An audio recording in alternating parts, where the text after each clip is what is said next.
You damn right. Welcome to your Tuesday, end of February. And if you're a college baseball fan, specifically if you're a Texas or LSU fan, February ends with a big one tonight at the Dish. We'll talk about that. Plus, there's always plenty of football to talk about because football never dies around here. And we'll mix in some basketball, too, because there's a lot of wild basketball stories out there. It's Chad and Zay on a Tuesday. I'm Chad Hastings, joined once again by Isaiah Collier. He's got a basketball game to deal with tonight. What's up, Zay? What up, Chad? It is going down tonight at Tony Burger Center, one of my favorite places to play when I was in high school at James Bowie. Had some really good games there. Tough place to shoot, though. We'll get to that. Ooh, okay. Tough place to shoot. We talk about depth perception and these high school guys going from these high school gyms to a place like Tony Burger Center, Buther Johnson, Stony Point, Roger Wallace, third round. Can't wait. Going to be fun. How you doing, my guy? I'm doing well. That's on KBVO tonight. If you haven't been watching these games all throughout the season, Roger Wallace and our man Zay have been heading over to the high school gyms. They've been getting dolled up in the suits. They're looking sharp, and they're giving you everything you need to know about these badass high school basketball teams. Zay's gotten, let me see if I get this right, Zay, you got 2 looks at Buther Johnson and 1 look at Stony Point already? Correct. Okay. I've gotten 2 looks at Stony Point because I went to the game last Friday. That's right. You saw them. That's right. You've seen them twice. But a game that I've commentated on. I've seen them once. You commentated on them. Oh, pinky up. Earlier in the season, yes. That'll be definitely fun to check out tonight. 7 o'clock. We'll keep reminding you. 7 o'clock over at Burger if you want to head out. 7 o'clock on KBVO with Zay and Roger if you want to check it out on your TV. Flex segment coming up at 1:30. And as I mentioned, there's a lot of stuff to get into. But apparently, we need to start somewhere very, very special today because Isaiah has asked for time. Now, I know that sounds weird because it's a talk show and he gets time every day. But Isaiah has specifically asked for time at the beginning of the show because he has a bit of a rant that he wants to go on. So, Zay, first off, do you have the dump button ready for yourself if you need it? I do. Okay. Yeah, it's one luxury about producing your own show. I'm just making sure. If ever you muck up, you're ready to have that dump button on deck. So, okay. Yeah, I'm definitely prepared for that. Thank you. I'm not trying to have an E. Hogan moment from yesterday or a moment like I had where they fired Frank Wright and Sam Ehlinger got benched moment. Yeah, you did swear. I did swear. Because of a Westlake guy Texas on this guy, show. don't do that. Oh, a Texas guy that went to Westlake. What Sam Ehlinger gave to us those 4 years. Okay. That deserved the F-bomb that day. Okay, all right, fair enough. All right, then I will duck out of the way and listen as Zay starts us off with a rant today. What's up, Zay? You know, last night, checking in on some high-quality women's basketball. You know, the Horns, nice turnout at the Moody Center. Bringing in Baylor's women basketball team, who's not ranked this year. They're 19-10. They're not ranked. They're not that same Baylor team that they had when Kim Mulkey was there. But just that upset win really triggered me, Chad, because Baylor, with us about to get out and go to the SEC, Baylor has not been that little brother that they should be. And it's really grinding my gears. Like, to be honest, Chad, they're not even a little brother. Y'all are a little brother. We consider y'all a little brother. You Texas A&M Aggies. Mm-hmm. They're like second cousin removed. That's what they should be. Mm-hmm. But with what happened on Saturday and Scott Drew winning the national championship in the last few years, you know how mad that makes me? I've been a Texas basketball fan since I was in diapers. Since Running Horns, Randy Perriman knocking down threes, the gray unis. Love those days. BMW back that far? Yeah, BMW. Love those days. I barely remember that, but I have that feel. I have that passion. I felt all of those highlight moments. Chris Clack, Chico Vasquez. Ooh, there you go. Yeah. Etc. Okay. Dominating guys like Brian Skinner and stuff like that. Those were the days. Second cousin removed. Now they're winning national championships. Yeah. Kim Mulkey, she got 2 titles during those days. Texas women haven't won a national championship since Jody Conrad had a pick in her hair to pick her fro out. It's been a hot minute. And the second cousins removed, they getting cocky, Chad. They're getting cocky. They're getting arrogant. They beat us on Saturday. Scott Drew's team, again, won the national championship last couple of years. We got the Texas women punking us on the court last night and then punking the men's basketball team on Saturday. Old lady of the rage, Baby D looking girl getting all swole up to Rodney Terry and stuff saying, oh, coach, nah, we got the court right now. Who you think you are? You ain't even the real coach. Interim. That's what I'm imagining in my head that they saying, but that's how I feel. I think we'd have heard if she'd said that. I think we would have heard if she said that for sure. But that's lady of the rage going over there, how the little sister gonna be bigger than the big sister type stuff, punking us. And then punking us last night. Oh, Roy Harmon, bless her heart, illegal screen on her. Oh, girl, Sarah Andrews knocking down threes, laughing and stuff. It's just like, why don't we, I don't, let's not forget the Art Browse days. That's all I'm saying. Let us not get the Day Bliss days. You know what I'm saying? Yeah. I don't wish that on anybody's university, but the fact that they've had all those bad moments and now they have all these great moments. And Texas, I know we win President's Cups and stuff. I get that. Coach Reese, you do a hell of a job. Thank you for that. Thank you, Coach Reese. Thank you so much. We got David out there. You wouldn't have those trophies without that one coach. You realize that, right? Everybody else helps out. He's a big part. Yeah, he's a big part. But good looking out. Dave Aranda winning Big 12 championship. Like, we about to leave. And they're about to be like, yo, they gonna be on some stuff like, we kicked y'all out. We made y'all leave. Y'all tired of losing to us. Yeah. When we make them money. Yeah, they're probably tired of hearing the notion that when Texas and Oklahoma leave, then they can really start doing something. They're like, what are you talking about? We're doing it now. Yeah. How much money we made them over the years. Yeah, right. Them being second cousins removed. Oof. Oh. So, I'm hating. And all Horn fans should be hating because this is a joke. Baylor, all this success that they've been having, punking us. We supposed to be on that court at 11 a.m., Chad. They say, no, get your ass back, Coach Terry and crew. We don't care. We don't give a damn. We can care less about y'all shoot around. And then we going to go up to the Mood a couple of days later and beat y'all's women down at y'all's place. So, yeah, I'm tired of it, Chad. I'm tired of it. And I hope both teams see them in the Big 12 tournament, both women's and men's. I'm trying to see them again. Because I'm tired of this. Then I click over to watch the Oklahoma State game, Baylor last night. They still without Keontae George because he tweaked his ankle in the game. Right. Scott Drew just goes to Dale Bonner again. Hey, Dale, can you be Joe Dumars for us again like you were on Saturday? Sure, Coach. 13 again. Solid. And they won again. They won again. A hungry, grimy Oklahoma State team. They went over there in Stillwater and just beat them like it was none without their leading score. And it's just like, oh, man. See, that's rough because – yeah, they had back-to-backs, both sides of it, won both of them, and beat Texas on one, Texas in both cases. And beat Texas in both cases. Ugh, yeah. So, if depending on the matchup, will I take them pretty far in the tournament? Probably. Yeah. But because they feel like they're tournament-tested type teams. They feel like they're teams that can survive. Texas had an opportunity last night. Congrats to the fans for coming out. Those of you that came out and helped them get over that 10,000 mark because they raised a lot of money for a really good cause there. But, yeah, that was tough.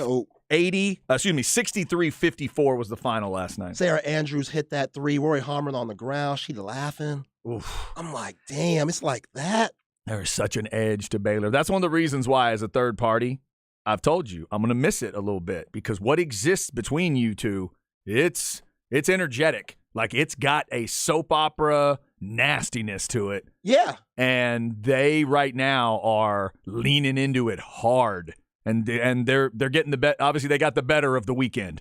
No doubt. No doubt. Yeah. And I can understand how that would frustrate you.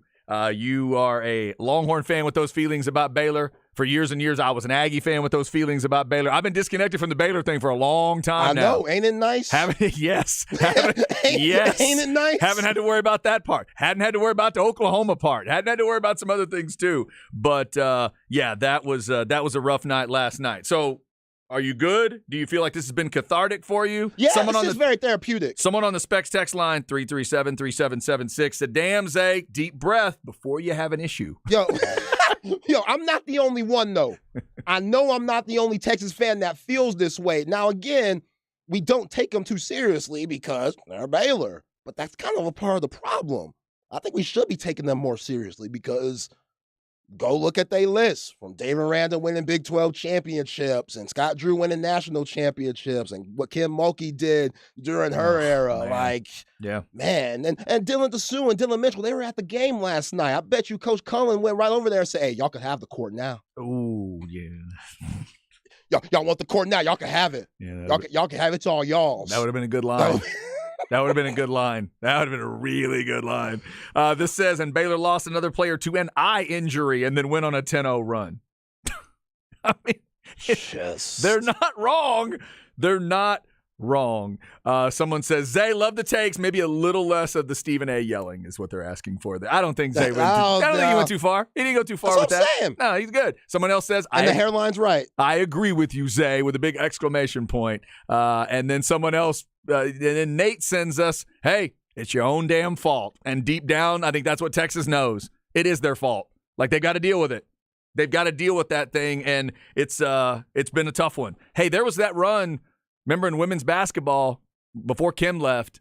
I mean, they beat Texas. Was it 19 in a row? I'm not going to go look it up. It was a long run. It was rough.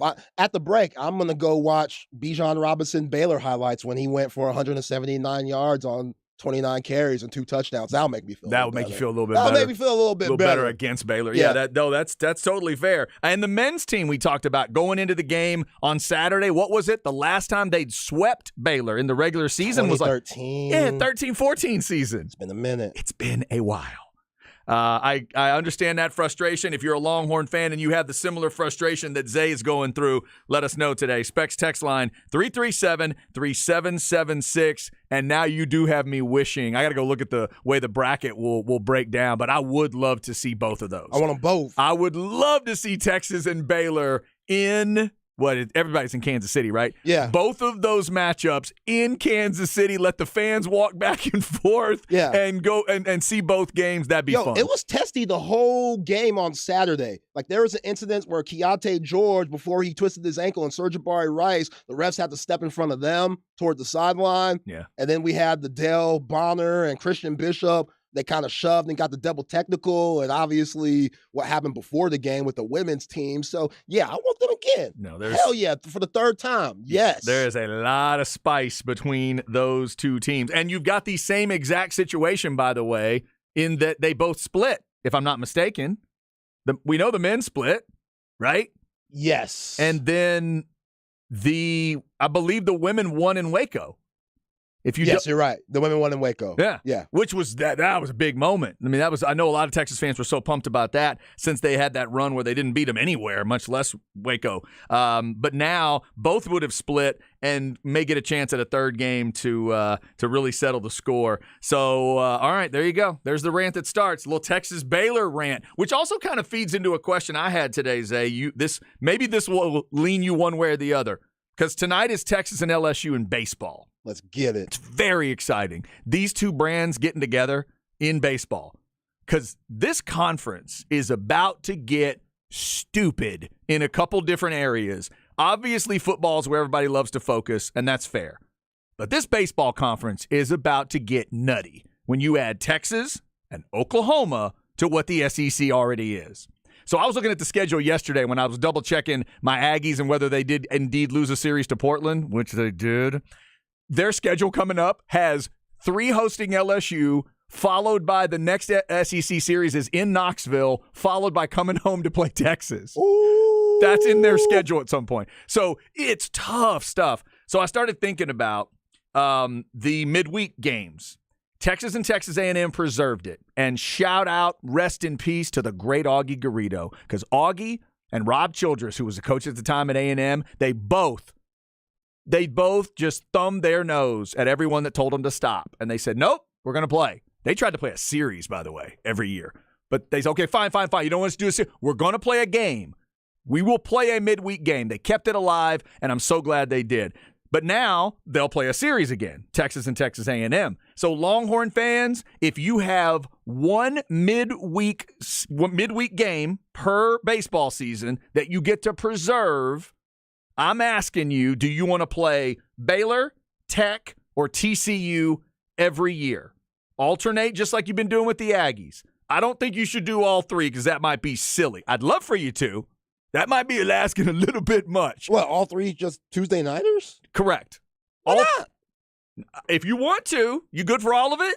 Yeah. You good for asking to play those three teams? Yeah. Every schedule. Why not? Okay. This is Texas, Chad. Plus an SEC schedule. See, y'all don't know about going to Omaha all the time and stuff, so this is foreign to you. This is foreign to you. The best, having the best coming to town, playing the best, this is foreign to you. So bring it on. Okay, so you want those in addition to the fact that you're playing Texas State a couple times a year? Yeah. Playing some of these, you play, obviously, maybe UTSAs and Rio Grande Valley and stuff like that. You're good. Sam. Maybe a little Sam, little SFA, schools like that. You're good going ahead and mixing all three in every year. For sure. All right. Longhorn fans, now somebody already texted us, dump them all. Dump them all. What y'all scared for? Is what they said. Chris Bennett, our man CB, says he wants TCU and Tech. So he's saying leave Baylor alone, but he doesn't want Baylor. See, you see the PTSD that CB has from Baylor? You see that? Yeah. I'm telling you, y'all think I'm on some BS stuff. I ain't. He's feeling what you're feeling, and that's why Thank you, CB. So I'm giving y'all the choice. You are the Longhorn fans. I'm giving you a chance to be Texas and make the choice. They let you pick some weird stuff over the years, like when you did the Thanksgiving thing after the Aggies left the conference, and you got to be the home team for a while. You had to be the Cowboys on Thanksgiving and invite whoever you want. Tech, TCU in rotation, whatever. So what do you want? Someone else texted no, no, and no. F them, they ain't rivals. See? I like that. They're ready to throw all three of them out. I like how they phrased that because they ain't rivals. Someone said Texas State is a solid program. Yes, that's why I said that. I hope you didn't take that as an insult. I meant, do you really want a schedule that already has Texas State on it and you want to add TCU, Tech, and Baylor? For me as a third-party observer, I'd love to see either Baylor or Tech, because it's a special kind of hatred coming from the other way. They both play a damn good brand of baseball, depending on the year. Now, TCU does too. TCU's got a good program, but the hatred level from Baylor, from Tech, I'm just assuming Texas fans don't want to have to haul it all the way out to Lubbock anymore. Yeah, but at the end of the day, it's baseball. The hatred is there, but you're not going to mess up your rotation and play your ace just because you're playing Texas on Tuesdays. But see, that's right. That's the beauty of it. A Tuesday or Wednesday game, it's going to be just like tonight with LSU. Texas and LSU aren't sending their best guy out there. No. That's what's cool about these games. They become a little grittier and a little gnarlier because a guy like LeBaron Johnson might start making a real name for himself tonight. If he goes out there and deals, if the LSU pitcher goes out there and deals, it's a different environment. Yo, Dan Pierce said that old boy got some pro-level stuff. LeBaron? Oh, he can play. Yeah, and they're just the imposing size of a guy like that. I love it when you get a pitcher that's walking up there at. That's why Randy Johnson's one of my favorites of all time. Oh yeah, no, Randy was even more. He was up at 6'10". Big unit. How scary is that? You're walking to the plate, and Big Unit's throwing 100. Left-handed, coming out of a tree. Yeah, and that slider of his that would. And he could blast you at 100 miles an hour and then bury that slider in the dirt and screw you into the ground. And the fact that he looked like he just didn't give a damn, he didn't care about his appearance. It's Randy Johnson. Oh, how dare you? That mullet took work. Whatever. Either way. And he put the mustache with it? It's all about the arm. Country mullet. Yeah, country mullet. It was all about the arm. Dude, that was something. I always go back to the All-Star game moment with John Kruk. I'm assuming, I don't know if you've ever seen that on replay, where John Kruk of the Phillies gets up there to face him in an All-Star game. And jokingly, he took his – he got up there for the first pitch. Kruk was a left-handed batter, and Randy buzzed him. Randy put one 2 feet over his head, and John Kruk looked like he was about to run away. So then he took his batting helmet and turned it on backwards, put it on backwards, and then switched over to the right-hand side, and Randy kind of smirked at him. But you could feel the fear coming out of those guys, man. Randy was a beast. Yeah. Just a beast. And, yeah, we'll see what LeBaron looks like tonight. Texas and LSU, 6:30 first pitch, 6:15 pregame. Longhorn fans, let me know, do you want to keep any of that stuff? Somebody said, I hate Tech so much, I don't even want to give their fans the idea that we care about them. Tech fans are literally the lowest of all fan bases. TCU's a good program. I'd like to keep them around. I could take it or leave it with Baylor. All right, so there's one fan saying TCU is the team that they would pick for a nice midweeker moving forward.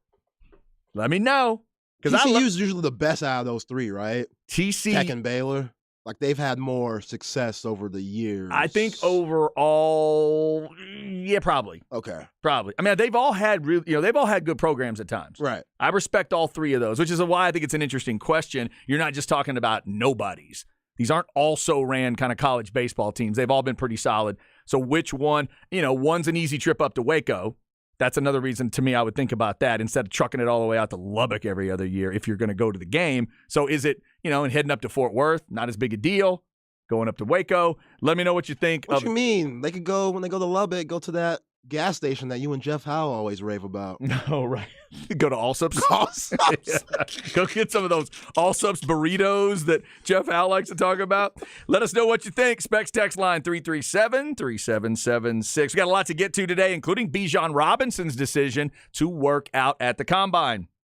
Is it a good decision? It will be certainly for the entertainment value, but could he gain something in terms of the draft? We'll talk about that. Plus, we got some NBA stuff to get into. LeBron's injury update, and did you see what happened to another one of the Ball brothers last night? Wow. Also coming up in the crap bag, the one thing you had to get right, and a story I had never heard from years and years ago that I will tell you at 12:45. We got a lot to get to. Hope you're having a good Tuesday. We are ending February together. Glad to have you with us on the Horn.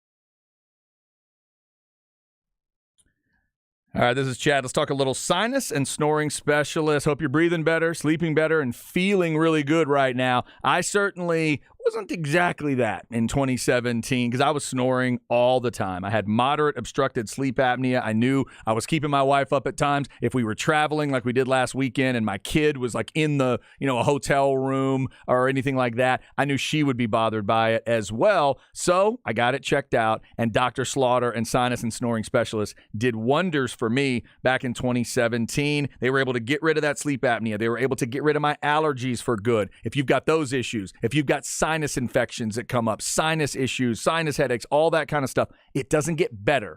Just because you put a little medication on it at times, it's going to come back and get you. Don't let it continue to get worse. Get on in there. Let them tell you about all the options they've got for you with ear, nose, and throat. Dr. Slaughter's got over 20 years of experience with ear, nose, and throat technology, so he is the absolute best. You'll love the way you're treated. I always tell you, my initial exam took less than an hour. That's because he respects those appointment times. He's going to make sure he holds himself to those times, and his people, they work with most insurance, and that allergy test they do is done without needles. Call and set up an appointment today. 512-601-0303 or go to sinussnoringent.com. It's sinus and snoring specialists. Feel clear, rested, and healthy.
Chad and Zay.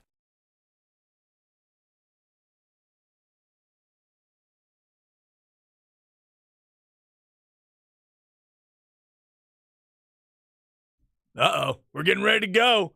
I feel it. Here it comes. Here it comes. All right.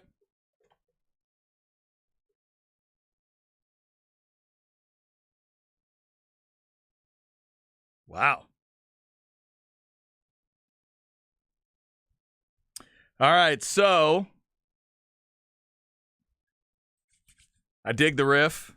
I clearly should know this, or I feel like it feels like something I would know, possibly. This came out in 1984. 84. Ooh, okay. 84 metal. I was getting into metal in 84, but this one I might have missed. I'm just going to throw one out and say Diamond Head. No idea. No. Who we got? Cloven Hoof. I beg your pardon? Cloven Hoof. You know what? I never thought I would say this out loud, but I apologize to all the Cloven Hoof fans out there. Oh, that is such a great name for a band. You know there were lots of parents in 84 that did not let their kids see a Cloven Hoof show. Oh, my God. We had parents in Waxahachie that wouldn't let their kids see Motley Crue because they heard that they killed chickens on stage. I don't know how that rumor got around. So there's no way they were letting Cloven Hoof happen. What's the song called? Night Stalker. Of course. Of course. Happy little tune from 84 from Cloven Hoof. They are not going to be making it onto MTV at that point. All right, before we get to some basketball stuff, thanks to our man Craig Way, voice of the Longhorns, of course, Texas and LSU tonight at 6:30. Hall of Famer. He'll be calling that for you. Hall of Famer himself. But occasionally, Craig listens to the show and does contribute a little bit. He brings up a great point. Hadn't thought of this. Every year when Texas gets together, either in Houston or Arlington, for that tournament, remember this year they got a look at 3 SEC teams. I hadn't really thought of that from the other perspective. Maybe Texas ends up at one of those events, and at times, as Craig is pointing out, TCU, Tech, and Baylor have ended up in those same events. Okay. So you might end up with that. That'd be a cool way to do it, actually. Get them together early in the season, have those 3 on one side, and then let Texas be one of the SEC teams. And, oh, by the way, I'd say bring my Aggies, too. Let's just have a big old Southwest Conference get-together. Yeah, a little 90 throwback. I like it. Do it as Big 12 and SEC teams. That'd be fun. So get like Texas A&M, and LSU, and have them go play Baylor, Tech, and TCU. Little round robin, little weekend round robin. Sounds good to me. Look, I ain't scared. I ain't scared like some of y'all. I'm glad to hear Chad that. trying to make us scared and stuff I'm not like trying the to make Aggies. you scared. I'm just trying. Look, We ain't like y'all. Here's what's happening. We want it. This is what happens. Look, I'm just warning you now. Once you get into the SEC, this kind of elitism when it comes to scheduling sort of takes over your brain, and you think, oh, well, maybe the Citadel will play us. Oh, and so you have a little bit, on. you know, you're going into those football weekends of, you know what, the people at Lamar are just nice. They're nice people. We should have them come in. Weren't they nice at that last tailgate? But I do love, you know this, I love that Texas has played a good non-conference in football. I hope the conference moves to 9 conference games in the SEC and cranks that part up. And I do hope every team in this SEC baseball conference, I hope they play games like that all the time. I hope all their midweeks turn into those things at times, old school Big 12 matchups. I'd love to see it. But, I was just trying to be nice, just trying to pick. Also, Zay, I was trying to have you pick one because I know there's Texas fans that don't want to, that for non-sport reasons, like you're talking about today, you might just want to get rid of one. I'm giving you that option. Get rid of one or get rid of 2. You'll never have to worry about them again. But as Craig is reminding us, you might have to worry about them in Houston or Arlington. But and of course, if you get to the ultimate goal and you get back to Omaha, then you may have to worry about them there. So Texas and LSU tonight on the Diamond. I was talking about those 3 teams in the state of Texas in terms of does Texas keep playing them. I loved the fact that they kept playing A&M. I kind of hope one of those, at least one, sticks around as maybe a solid midweek series. or midweek game rather, coming forward. All right, so we got baseball over at the Dish tonight. There's football to talk about because it's Combine week, and if you missed it yesterday afternoon, Bijan Robinson has announced he is going to go through all the workouts. So that's on Sunday, the running back workouts at the Combine. We're going to be talking about that throughout the week. On the part of me that thinks that's a great idea, and then the part of me that wonders, well, should he be doing that? Because some of the best at other positions have already said they're not working out. So we'll get to that discussion. Also, Zay, I wanted to get to these 2 injuries in the NBA that will affect a couple different things, kind of at the maybe the mid to the top, and certainly at the bottom of things. But LeBron's injury against the Mavs, I hated seeing it. Watching him say he heard something pop, that sucks. I'm not a LeBron hater. I want the greatness to play as long as it wants to play, and I hate it when these guys get banged up, later in the career. So they're saying they're going to look at his foot in about 2 weeks to reassess. Yeah, that's tough for a team that's fighting for their playoff lives. You would think with all the moves that Rob Pelinka and Jenny Buss made, well, add LeBron to that because he's part of the front office too. The moves they made getting Jared Vanderbilt and Malik Beasley, D'Angelo Russell, Mo Bamba, Rui Hachimura, they were going to make a run. And if they got into the playoffs healthy, we've been saying if they got into the playoffs healthy, there's a big if with Anthony Davis. And now LeBron James, these last few years, after they won it in the bubble, they had that really quick turnaround. You remember that? Like, Yep. They finished the bubble in, I want to say October of 2020. It was later, and then they turned right around. They turned around and played maybe like February or something nuts. And Anthony Davis and LeBron, they have not been able to bounce back. And again, LeBron's like a Rolls-Royce Cullinan, like a Ferrari. No matter how nice it is, the miles pack on, and it's going to need maintenance. So LeBron being in 20 years, I don't care how invincible he's been over the course of his career, Father Time's going to catch up with you some way or another. And he's had these nicks and knacks, been out for a month. He's had groin injuries, different leg injuries, and now dealing with this foot. Out 2 weeks, I think they're done. Like, they can't afford LeBron James to be out any point of time because even though they made all these moves and stuff, he's still the man on that team. He still controls their offense. He still gives them life. Like, he's LeBron James. So I think they're done, and now that just makes room for teams like the Pelicans, Blazers, and the Thunder to maybe sneak up in the play-in and, make some noise. So even if Anthony Davis were to stay healthy with the other moves they made, you don't think they're going to be good enough to even get into that play-in game situation? No. Okay. They just got too many teams to fight for. I mean, Warriors are going to get Steph Curry back eventually, and they're already in the play-in. Right. So once they get him back, depending on Steph, not being in and out the lineup, I think they're going to be good because Klay Thompson, he's been lighting it up. Like, he had a game that got overshadowed by Dame 71 where he hit about, I think, 13 threes or something like that right? too. So he's starting to get his flow. And, the Timberwolves, I ain't worried about them. Zion's going to come back eventually. When he comes back, I expect the Pelicans to make some noise. Kyrie and Luka, they're not going to have 27-point deficits. They're not going to lose 27-point deficits every night. They're going to figure it out. The Clippers. And they're at the 6th spot, right? Yeah. Kawhi Leonard with the Clippers, they're still going to make the playoffs, Paul George and stuff. So, yeah, there's just too many teams in the West. It's too deep. So, and the other thing I worry about is now that LeBron's not there, are we just 3 or 4 games away from Anthony Davis's next moment? Right. And we'll see how that looks. But LeBron, they'll check him in a couple weeks if you're following that story. The other one, Zay, I hated to see. We already had the LeVar Ball story, right? I'm to get that right. I always mix up the names. LaMelo. No, who got hurt with the Bulls? Who's with the Bulls that got Lonzo. hurt? That's Lonzo. I'm sorry. LeVar's the dad.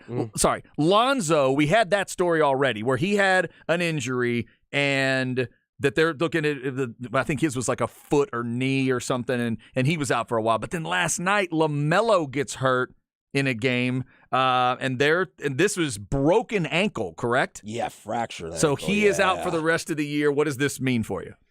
Well, for the Hornets, it means they're tanking for Victor Wembanyama for good. So just picture Victor Wembanyama with LaMelo Ball.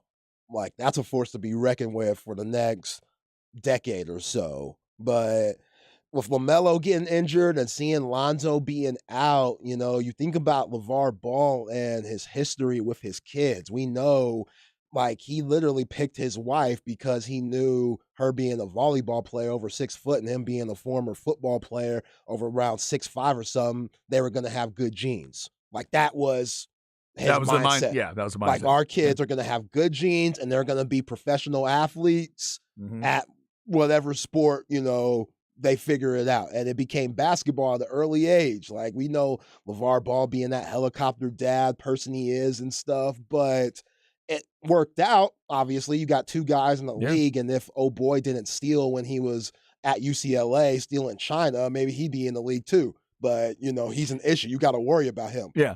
Growing up in Chino Hills, California, and you out here stealing chains and stuff. What's the matter with you, boy? That is tough. But the theory was sound. I mean, the dad's theory worked out. It worked right? out. Yeah. It absolutely worked out. But then you think about the injuries that they have now, and it's kind of like a little Hercules situation. Like, do you overwork your kids at a young age to where when they get grown, they're going to have issues due to them, like lifting weights, maybe when they were too young, or just overworking them, overtraining them instead of letting them be kids, See, it'd be interesting to get a discussion together with Ball and then Mr. Brown, the St. Brown's dad, whatever. Right. Get him together with some of these and let him talk it through about when did they get him in the weight room and how do they sort of fight against this type of thing. Because I think there are some people that might think of the Ball family and those players and may think the exact opposite. That are they getting banged up because there wasn't enough work? You know what I mean? Like maybe they got, is it on the softer side of things? Like they got the easy route and so they didn't do all the hard work. No, I've watched their shows and stuff. You think it's the other side? I think it's the other side. Okay. Like they have old film of those guys in the early 2000s training and stuff. That's like, man, because remember he's a former football player. He played college football, right? So he knows like workouts and drills. He had him up early in the single age years, doing stuff. Yeah, doing stuff. Yeah. And again, it's worked out. Both of those guys are millionaires. LeVar Ball's grandkids are going to be good. His great-grandkids, they're going to be good. But then you think about these guys getting injuries really early. Like, those guys are in their early 20s still. And Lonzo Ball, they don't even know what's wrong with his knee. Yeah, LaMelo's 21. Yeah, and he's been... Couldn't believe that when I read that today. He's been hurt every single year he's been in the league. Yeah, that's a shame. Like, I remember when he hosed... who'd he host for Rookie of the Year? He played like 20-something less games for somebody that deserved it, but ended up getting Rookie of the Year. And, just because of the Ball name, like it was huge. They had their own shoes. Like you remember the whole Ball. Oh, God, the shoes. Bananas. Yeah, that awful shoe. You ordered them, you paid hundreds, and then it didn't show up. Yeah, it'll come in like a year or so. You'll get it before you die. Then you played in it and you realize, wow, this probably aren't the most durable shoes, which... those guys playing in their own shoes, it's kind of, ironic that they're getting hurt with knee injuries and foot injuries because they haven't had the right shoes growing up. There was a tag in the shoe that said good for 2 games. Right. That's all it was. Yeah, but I don't know. I mean, you can never know those things, but it just makes you think, like, those helicopter dads that just overwork their kids and stuff like that. Now these guys are dealing with serious injuries and, them being so young, we'll see how it goes for the rest of their careers. Yeah, and basketball is such an interesting sport that way because there's so much activity that's there. You're grabbing a pickup game, you're going out to play, you're trying to play in the offseason, and now you got guys like LeBron at the end of a 20-year career. We had Kobe back in the day trying to figure out, because Kobe was a classic overworker. He just wanted to work and work and work and grind and grind. And now they're all trying to figure out the balance of like, well, maybe going out there and playing as many pickup games as I could find at the time wasn't the right path. Right. Maybe it wore me down a little bit. So certainly wish the best for LaMelo Ball getting back on the floor. LeBron, hopefully that one is not as bad. Maybe LeBron will just continue to be a super freak of nature. But when he says he heard something pop, that's not good. And apparently LaMelo said the same thing last night, and what he heard was a broken ankle pop. Hopefully that's not what LeBron heard, but we will see. Keep your eyes on the NBA as we head towards the playoffs. And as Zay is pointing out, if Charlotte is now one of those teams that's thinking about Wembanyama, they're down at 20 wins. Detroit at 15, San Antonio 14, Houston 13 in the battle for who is going to have the best ping pong ball chance to get Wembanyama. Yo, I think he overshadows how good this year's class really is. And it kind of goes back to why I said yesterday about Dylan Mitchell should play another season at Texas. Right. I want to stay away from this level of talent. Yeah, just because let it filter through one time. Yeah, because you're already look at mock drafts. He's already looking at the second round, and in the second round that means you could be waived easily. Like again, we saw what happened with Greg Brown. So with how deep this draft class is, with the Thompson twins and Brandon Ray Lewis Miller at Alabama. Come on. Oh, I'm sorry about that. Sorry, he didn't do nothing. I'm sorry, he didn't do nothing. I forgot he didn't do nothing. My Lord. But guys like that, Grady Dick, etc., Keontae George, like it's deep. So, whoever gets number 2, whether it's the Hornets, Pistons, Rockets, Spurs, that number 2, Scoot Henderson, that's gonna be a good pick. Just real quick piece of advice for the future. This is for June for anybody that's around the kid. Don't let Brandon Miller wear a white suit to the draft.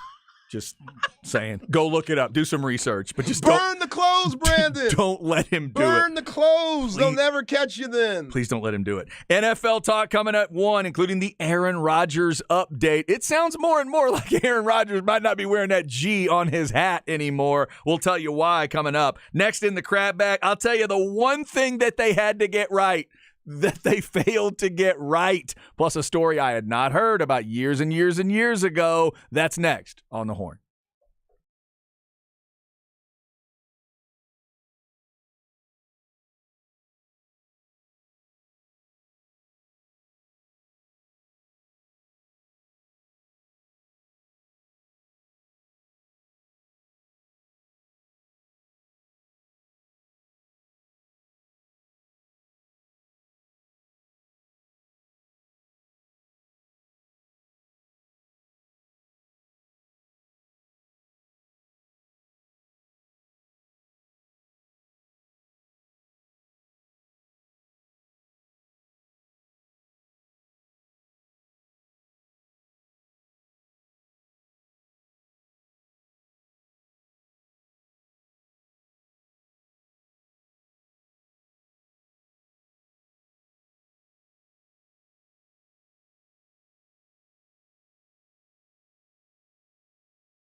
Chad and Zay.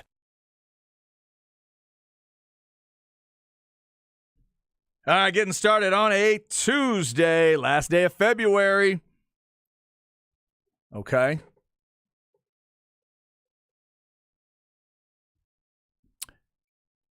All right, sounds like we're still back in the 80s. Yeah. Single artist, I'm assuming. No. Oh, it's a group. It's a group. Okay. Oh, there they are. All right. My bad, ladies. Doesn't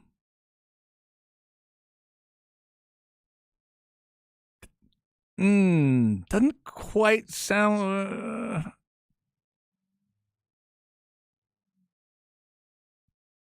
Doesn't sound like the Pointer Sisters. Definitely not, though. Yeah. But they do got soul. They do. No, it's a good, solid sound. Ooh. I'm not sure. Weather Girls. I have no idea. No. Expose? Oh, Expose. Okay. All right. Expose. Who I believe was Expose. No, who is the. No. It was En Vogue that was with Salt and Peppa on one of the songs I heard over the weekend. Never Gonna Get? Never Gonna Get. Get. Yes. Or was the. Yeah. I don't know. That sounds right. No, I don't know if that's right. The Salt and Pepper, the two songs were Shoop and What a Man. They were on one of those two as a backing group. Not Expose, though. Okay. Yeah, Expose, that's a little, that's getting back into the 80s a little bit. Good sound there. What was that song called? Let Me Be the One. Let Me Be the One. Expose and Cloven Hoof have been a part of the show today. I know Expose was played at Tangerines back in the day. There you go. And I know Cloven Hoof wasn't. From what I'm learning about Cloven Hoof probably today. not. Probably not. Whoa. All right, NFL stuff coming up. Also, thanks to the texter who sent us LeVar, better than MJ. Certainly in his mind he is. So we do appreciate that text. God, what a time. Like, he was all over the place. God, yeah. David Letterman and stuff, these late night shows, ESPN. I remember he had a WWE appearance where LaMelo dropped the N-bomb. And everybody said yes to him for months. Every interview they asked for, they got. It was crazy. And it was always just loud and wild and screaming. And it's like, all right. But yeah, we hope LaMelo gets better. LaMelo and Lonzo both get better quickly from their injuries this week. Yeah, we hope Jello Ball gets over his stealing problem. That too, man. Ball family might want to stay away from the court this week, though. Jeez. All right, let's get into the crab bag here. A story about details and a story from way back in the day. Chad's crap bag. Crap bag. If you need an easy way to remember it, just think of a bag of crap. Oh, Lordy. Brought to you by AV Consultations, 255-8678, or go to avconsultations.com. So, Zay, I don't know if you've heard this story yet, but it comes from New York City. In New York, they decided to celebrate the 50th anniversary of Jackie Robinson's rookie season. And they wanted to do that by putting up a new sign for the Jackie Robinson Parkway. This is a section of road that was renamed back in 97 for Jackie Robinson. So they decided they were going to put up a picture of Jackie Robinson and obviously the labeling on the Jackie Robinson Parkway. Only one problem. No, not on Black History Month. They spelled his name wrong. No. Come on. Now, in case y'all don't know, in case y'all maybe have not seen Jackie Robinson's name printed in a while, he does not have a uniquely spelled name. He doesn't.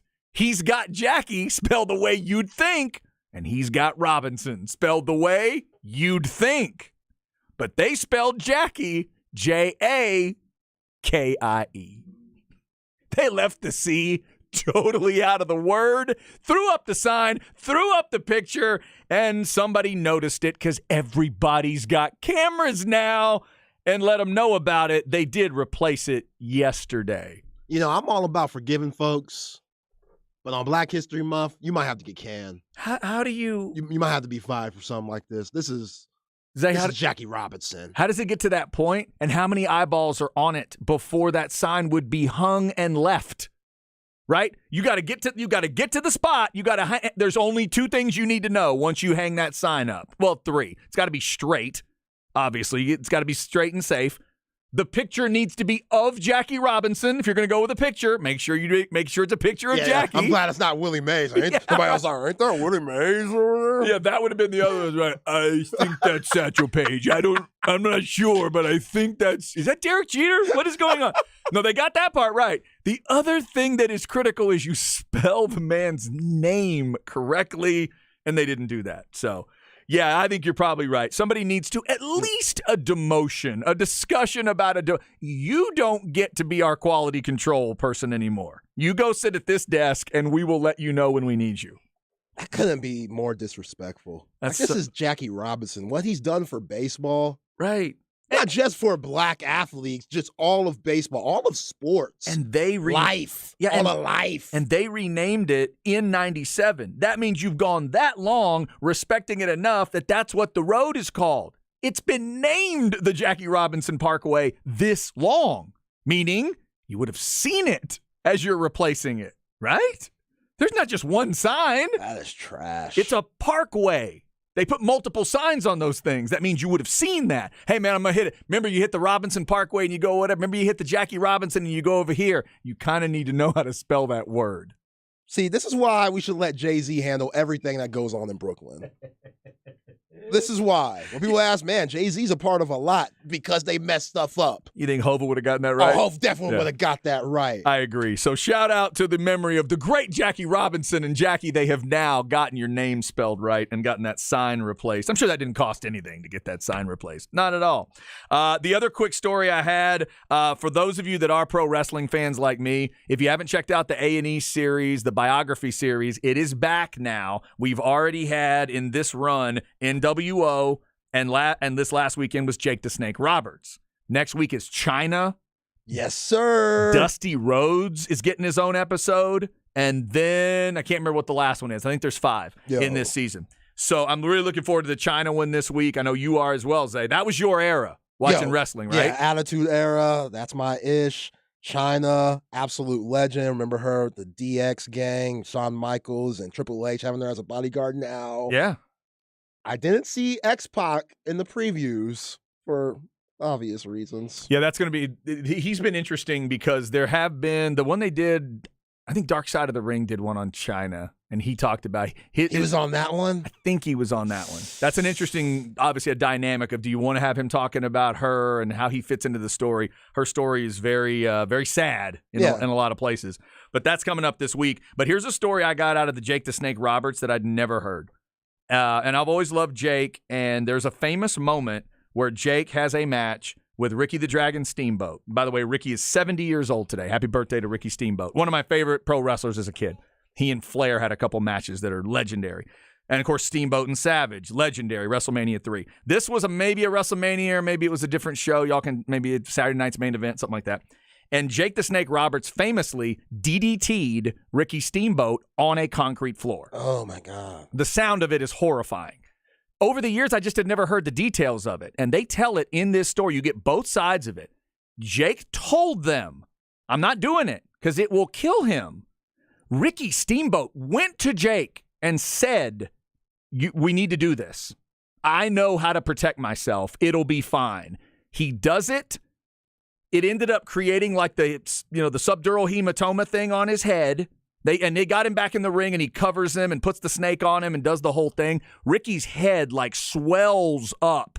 Concussion right away, all that. He said it felt like a hand grenade went off in his head. He got that Darwin Ham head? Yes. I never heard that part because the cameras kept everybody from seeing all those little details, but it was some incredible realism coming out of it. I always try to think of I always say all those guys are like, there are 4 parts to me. They're AASS. They are athlete, they are actor, they are stuntman, and they are superhero. And the athlete and stuntman part have to be respected for the realism that's there.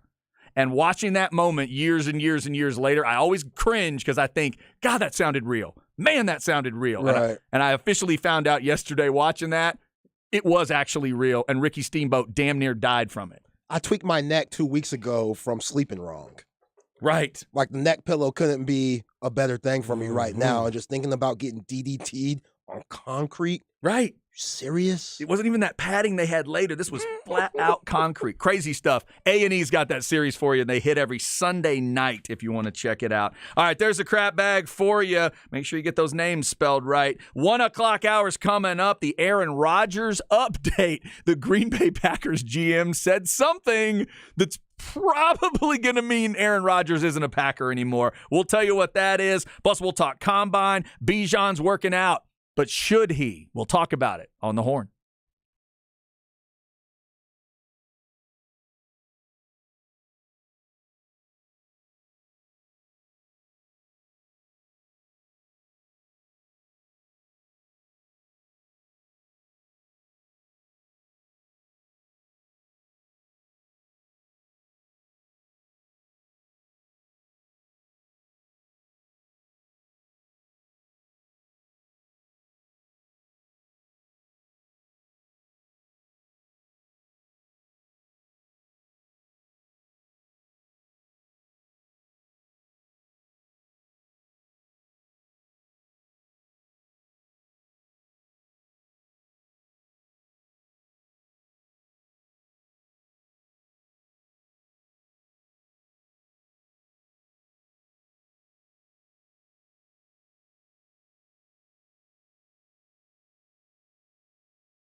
All right, let's go hour number 2 on a Tuesday. Hope you're having a good one. It's Chad and Zay. I'm Chad Hastings. Isaiah Collier is here. He is getting ready for a big-time basketball game tonight. In case you are looking for a high school playoff game to check out, and you haven't heard about it yet, the one we've been looking at, the one Zay's been hoping for, it's happening tonight.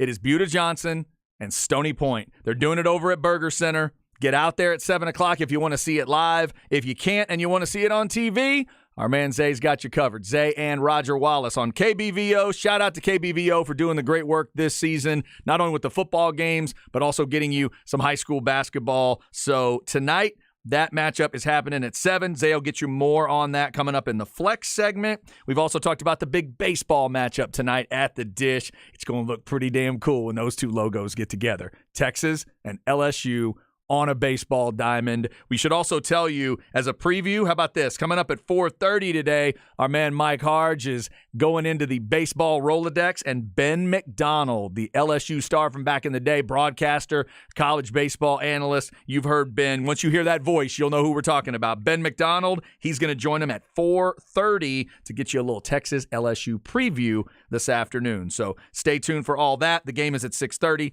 6:15 pregame. We're going to dig into some football stuff right here, some NFL news and notes. Zay, we mentioned the other day that Aaron Rodgers came out of the darkness retreat and nobody really knows what he's going to do. So a story has now come out. So when Combine Week happens, it's about the Combine, but it's also about owners and GMs, head coaches will just say stuff. They'll do weird media, interviews, and sometimes you get things out of them. Well, the Packers GM, it's a man named Brian Gutekunst, I guess is how you say his name. That's Gutekunst, in case those people in New York want to make a sign for him, like they did for Jackie Robinson. Make sure you spell that right. So Brian was asked about by the media, the obvious question, right? What about Aaron Rodgers? Have you talked to Aaron? What's the situation? And he said whether he wanted Rodgers back for the 23 season. His answer began with these words, quote, "He's a great player, but..." Whoa. Okay. He continued with, "Until we have those conversations, I think all options are on the table right now." That was different than in December, when in December he said he wanted Rodgers back for next season. January 13th, he implied that he still believed Rodgers gave the Packers a better chance to win than if Jordan Love were to take over. Yeah, you kidding? You think so? Man. Are you sure about that? So what the change of heart for? That's a great question. Maybe he knows deep down Aaron is thinking about moving on. Is he about ripping off Band-Aids here? Even if he's left with Jordan Love on the other side of the Band-Aid? Yeah, I mean, if Aaron Rodgers says, I want to stay because he's owed $59 million, which I would stay and have a lot of people look at me the wrong way and not give a damn. Like, hey, you could cuss me out. I don't really care. Hey, you could call me out my name, call my mama out my name. Shoot.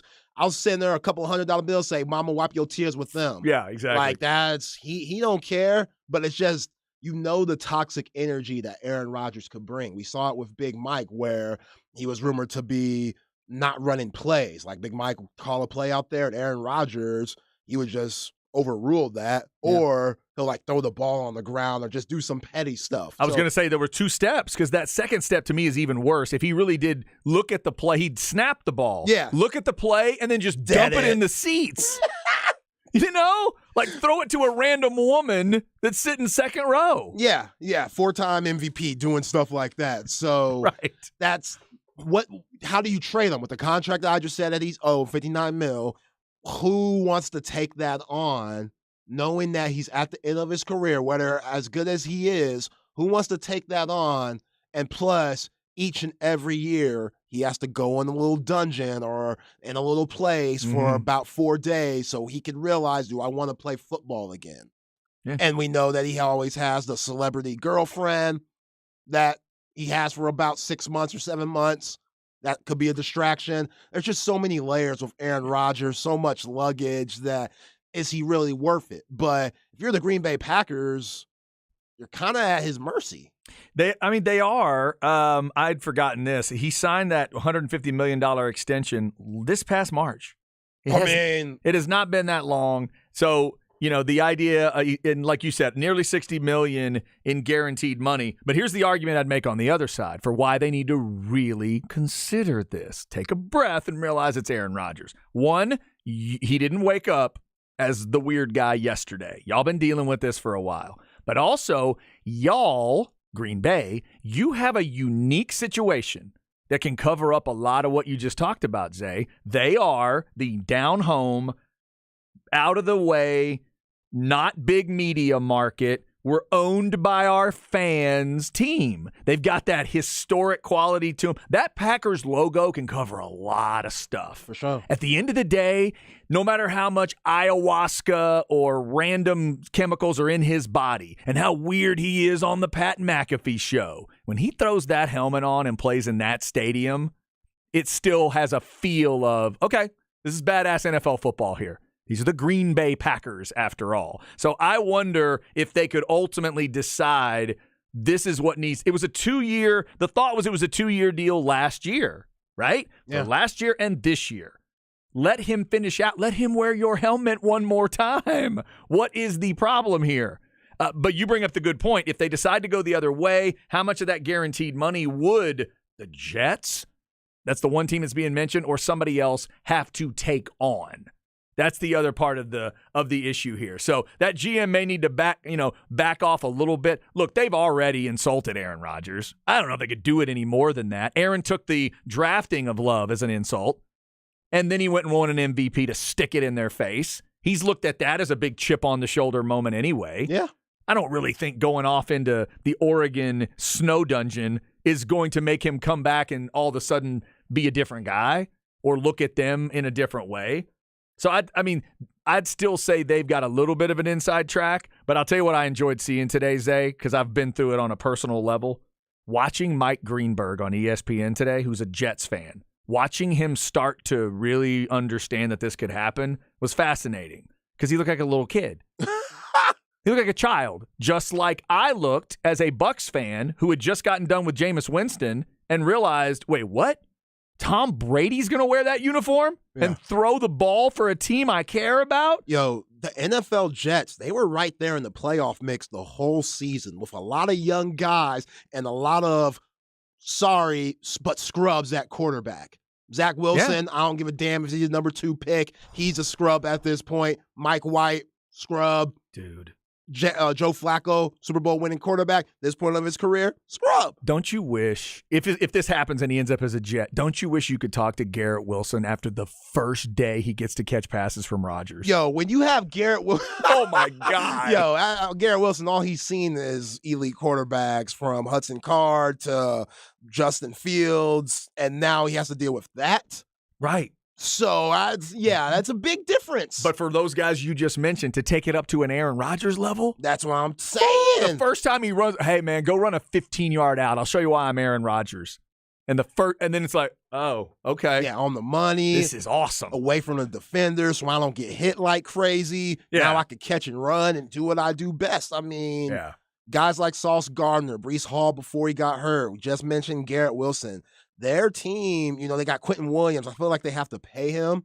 I think he might hold out. Oh, right, the big D tackle. Yeah, he might hold out. And he was really good this year. I think he was all pro. I like him a lot. Team. He was Bama. Yeah, he was Earlier Bama. we were talking about that's who I mixed up with Jordan Davis. I mixed him up. I mixed him up. For sure. But, I get it. I get Ryan Greenberg excited. Yeah. Like, I would be too, because Aaron Rodgers, with what they did with the lack of quarterback depth / production on the field, they were right there. And if they would have won that game in Seattle at the end of the season and a couple of teams would have lost, they would have been in the playoffs with mediocre quarterbacks. But the other thing, now to go to the other side of the argument I was making a second ago, as soon as I heard Jets for him, that media stuff is totally different. He's going to go from, I don't know how many sports talk shows are devoted to the Packers, but the number that are devoted to the Jets, I don't know if it's twice that many, but it's a lot. Yeah.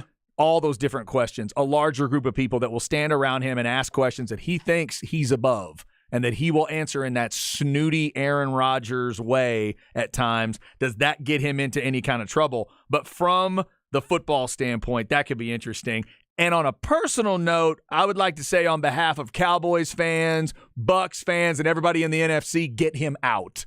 Get him out of our world, please. Yeah. Get that man to the AFC as fast as you. It's just like all the people in the AFC East that thought that about Brady. Right. Wait, where's he going? Tampa. Oh, that's great. Get him out of here. Get him away from us because he's been a problem too long. Yeah, and then that's a good point, Shaq, because now if you're Aaron Rodgers, do you want to go deal with all the insane quarterback talent in the American Football Conference? That's true. From Patrick Mahomes, Joe Burrow, Josh Allen, Trevor Lawrence is playing better and better. You know, that's a lot to compete with. Yeah, and he'd be on their side of it now instead of the other side. Yeah, he'd be on that other side. So, you know, as far as the New York media goes, Aaron Rodgers, he likes the limelight. He wouldn't go on the Pat McAfee show every week. No, that's he fair. likes the attention. Yes, he does. Wouldn't get he wouldn't get celebrity girlfriends. He would get a nice little wholesome, corn-fed Green Bay gal, Wisconsin girl that likes cheese and grew up in snow her whole life. You know, nice wholesome. But he doesn't do that. Yep. He goes for these star-studded women. So I don't think the NFL or the New York market will faze him at all. But yeah, that's so much money to take on if you're the Jets, if they did that. Plus, he's getting up there till 40. I would think, yeah, something has to be worked out. He's 38 now, is that right? Yeah. 38. Something would have to be worked out. I don't know that the Jets would have to take all that money, but a lot of that stuff, I mean, it was 60 guaranteed. So they're going to figure it out. He's at 59 guaranteed. Do they spread that out and try to figure it out? Hey, they're in New York. They just got to go talk to the Mets and see if they can do a little Bobby Bonilla deal. Just spread it out over time. No problem. So keep your eyes peeled for that story. We'll see what Aaron Rodgers wants to do. March 15th is a day we've talked about. March 7th, I believe, is the franchise tag. Sorry, March 5th, franchise tag day. And then March 15th, I believe, is when free agency begins. So some think maybe Aaron would decide before by that time, although the Packers, this is the smart thing they're doing. They're not giving him a deadline. They have not stated something that has to be done. Just these kind of comments from the GM. Would they upset Aaron at all? We will find out. Yo, Alan Lazard and Christian Watson's a lot different than throwing to Jody Nelson and Greg Jennings and those boys that he used to throw to back when he first got in the league. Yeah. Have big, help to his success. Like, he really was a disgruntled QB seeing those drops. Like, it started early. Right. Like that first drop from, who was that? Christian Watson? Watson was that early drop, and then, wide open. That's just kind of stuck with the team the whole season. Yeah, it did. You're right. It's kind of like that early Mike Evans drop with the Bucks. Yeah. That it got us. There was a sluggishness about that team all throughout the season. So Aaron Rodgers, that story will continue to brew. The other thing is, with the Combine going on this week, we ask you Longhorn fans this question. Bijan Robinson has said he'll do all the workouts in Indianapolis, but the best quarterback supposedly, Bryce Young, says he's not going to throw. And then Jalen Carter says he will not do the workouts. So Zay, deep down, as a Longhorn fan that wants the best for Bijan, should he be doing this on Sunday? Like, I can't wait to watch because I love the Combine. Do you think he ultimately should be doing this? Could this actually get him something? I don't think he could gain anything from it, to be honest. It's just going to be fun to watch, like a supreme athlete like himself do all of these drills. That's going to be fun. And, I appreciate the competitive nature, but if he would have said, you know what, I'm not running, I would have been good with that too. Yeah. Because, again, just God forbid anything happening to him. But we've seen guys get injured running on this turf, just doing simple drills, simple cuts and stuff. And you just never want that situation for anybody. So somebody like Bijan Robinson, where he's going to be the first running back taken, whether that's high up, top 15 or late in the first round, he'll be the first RB off the board. Doesn't necessarily need it. And like we've talked about just throughout this Combine process, at the end of the day, it's what you do on the field and what your game tape says. Right, because that's what they'll go back to anyway. Yeah. Well, the thing I've been wondering about is, do you think he's trying to make the argument, in addition to, we all know Bijan's a great guy, and he says, I want to compete. I do love that, too. I agree with you. But is he also maybe thinking, hey, maybe I end up in Saquon territory? Maybe if I'm at the back Number 2?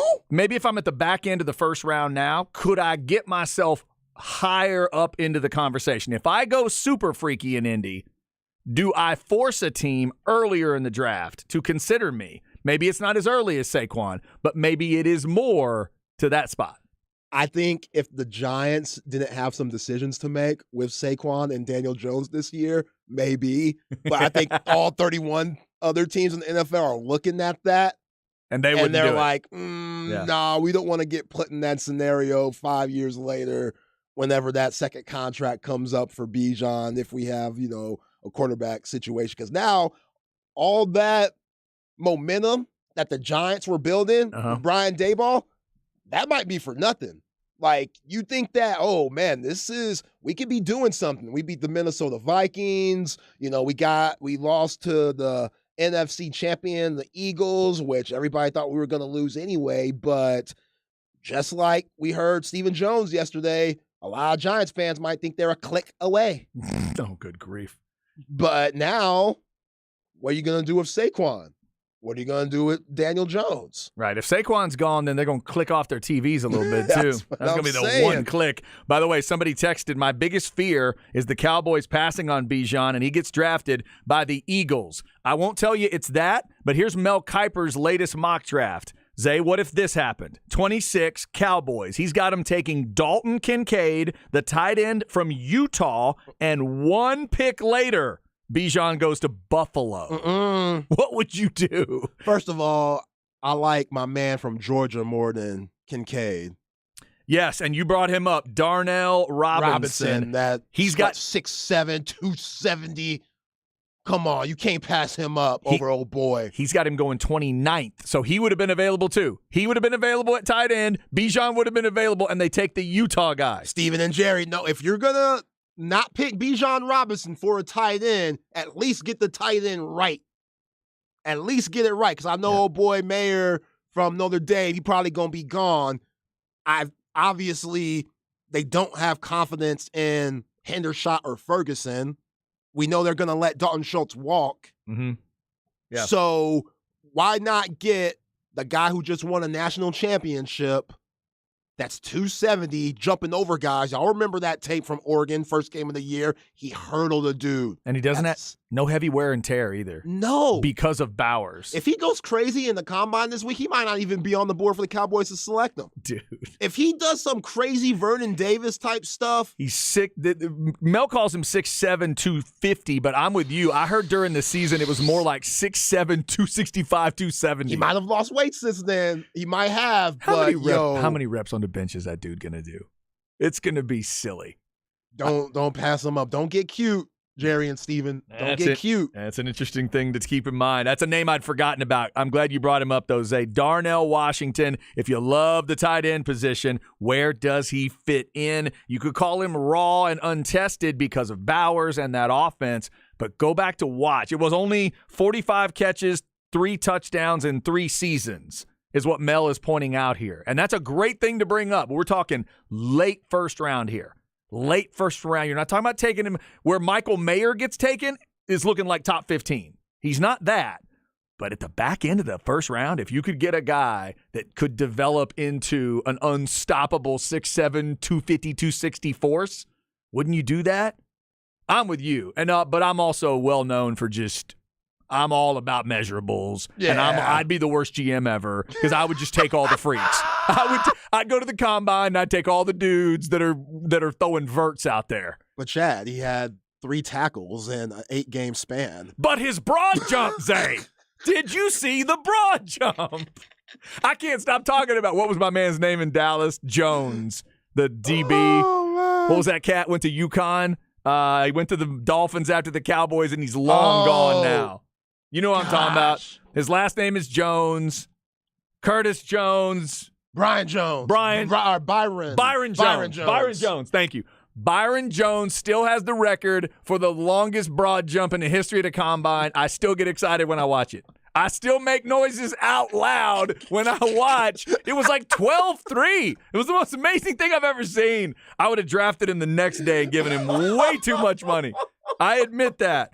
So take that into account when I talk about the draft and the combine and everything.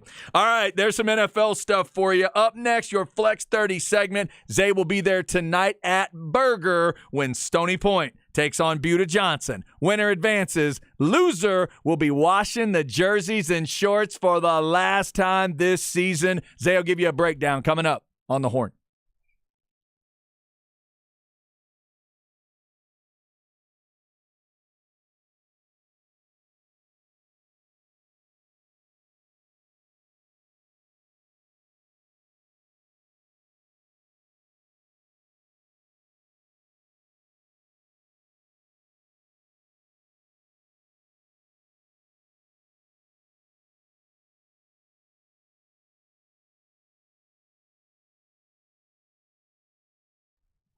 All right, this is Chad. Let's talk a little Apple leasing. Whatever you're looking for, they can help you get in that car or truck or SUV of your dreams. You'll be paying for the part of it that you're using. That's always nice too. Get into the leasing mindset. It's something that I'd never really been a part of, but I'd heard about Apple leasing all these years. I'd heard Scott Crossett talk about it. I'd worked with guys that had dealt with Apple leasing. They always talked about, it's a really simple process, and here's how it works. So I called them up, started asking the questions. 346-9977. I talked to Beth, and she answered all my questions, took all my worries away, and explained those things that I didn't quite understand about the leasing process, and now I do. 346-9977, the easiest and safest way to get a new car. Any car, any truck, any make, any model. Remember, they get the same discounts and incentives that the dealers do, and they pass those savings on to you. They'll bring all those options to you. They'll even deliver it to your house if that's what you need them to do. They are fantastic. If you got a lot of different brands you're looking at, they'll get you the best options at each, bring them to you, and you can make the best decision. Call 346-9977 or check them out at appleleasing.com.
Chad and Zay.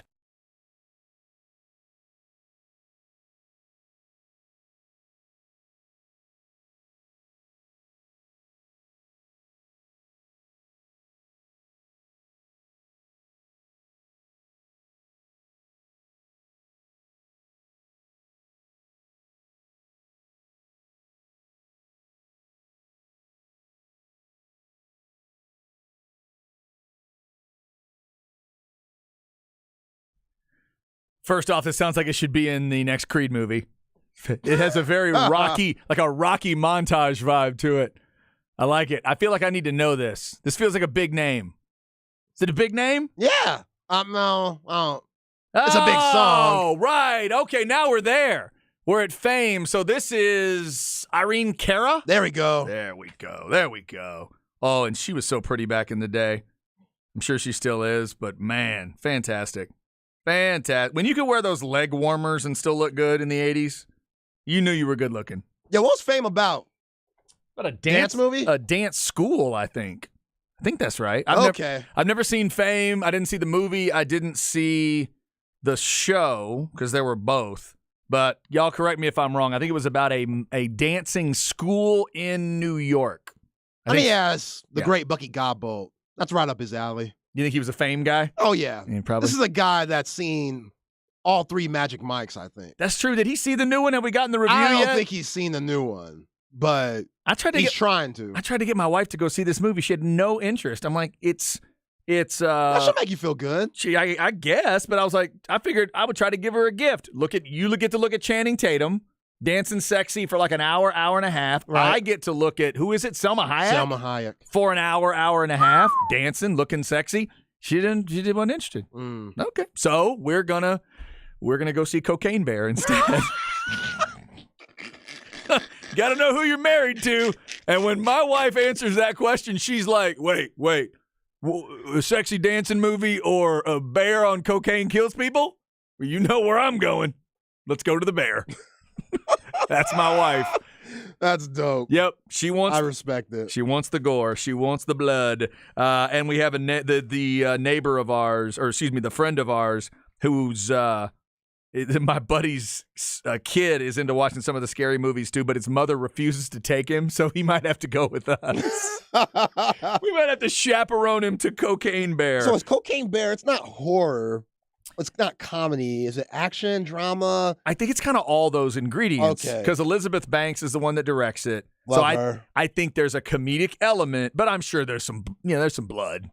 Some blood. But it's not a straight up horror movie, no. Love me some Elizabeth Banks. She's great. Zack and Mary Make a Porno. That's a great movie. It's a classic. She's my girls love the what are the singing movies with Anna Kendrick in them? Pitch Perfect. Thank you. They love the Pitch Perfect movies, and she's the commentator, and she's really funny in that. Who's the other guy on that? Yeah, he's got a 3-name name, and I love him. He was in Best in Show, and he's in the movies with Christopher Guest and stuff. He's phenomenal. I can't remember his name off the top of my head, but that movie should be interesting to check out. And I've heard decent things. I've heard it is what everybody thinks it's going to be. I mean, come on, it's Cocaine Bear.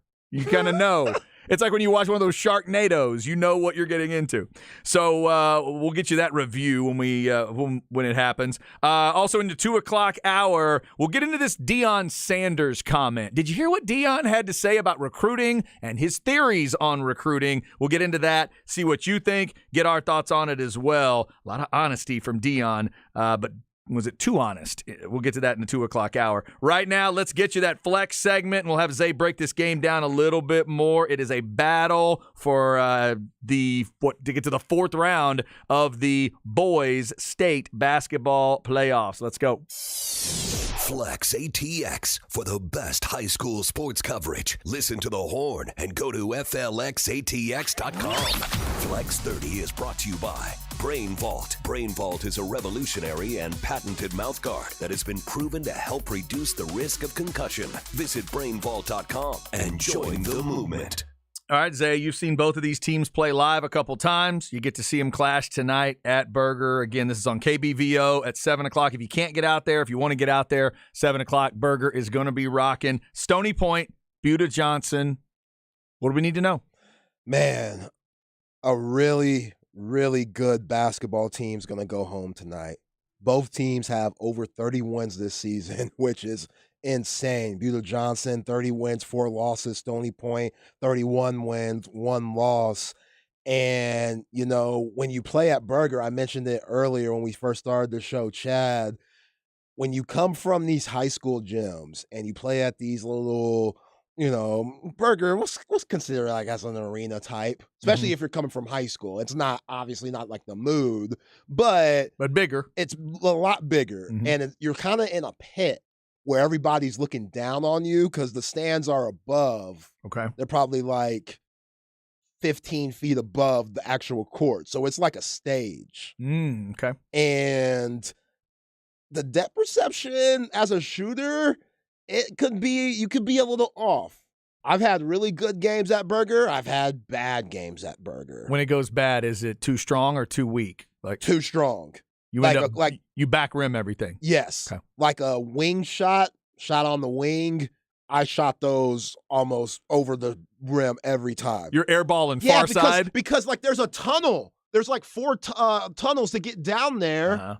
And like little walk paths to get down, so you like see that, and there's people like talking there and stuff, and security guards. Yeah, there's just a lot going on. Yeah, right. There's just a lot going on. So, whichever team has that affect them, obviously at the beginning of the game, will usually get into maybe be behind about 5 points or so, even 6.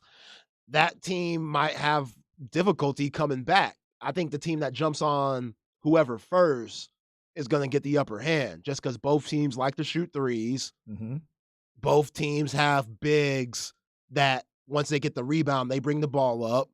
Josiah Mosley for Stony Point, he does that all the time. Quentin Hairston and Sam McKinney, they both could do that too. So that allows shooters on both teams to spot up.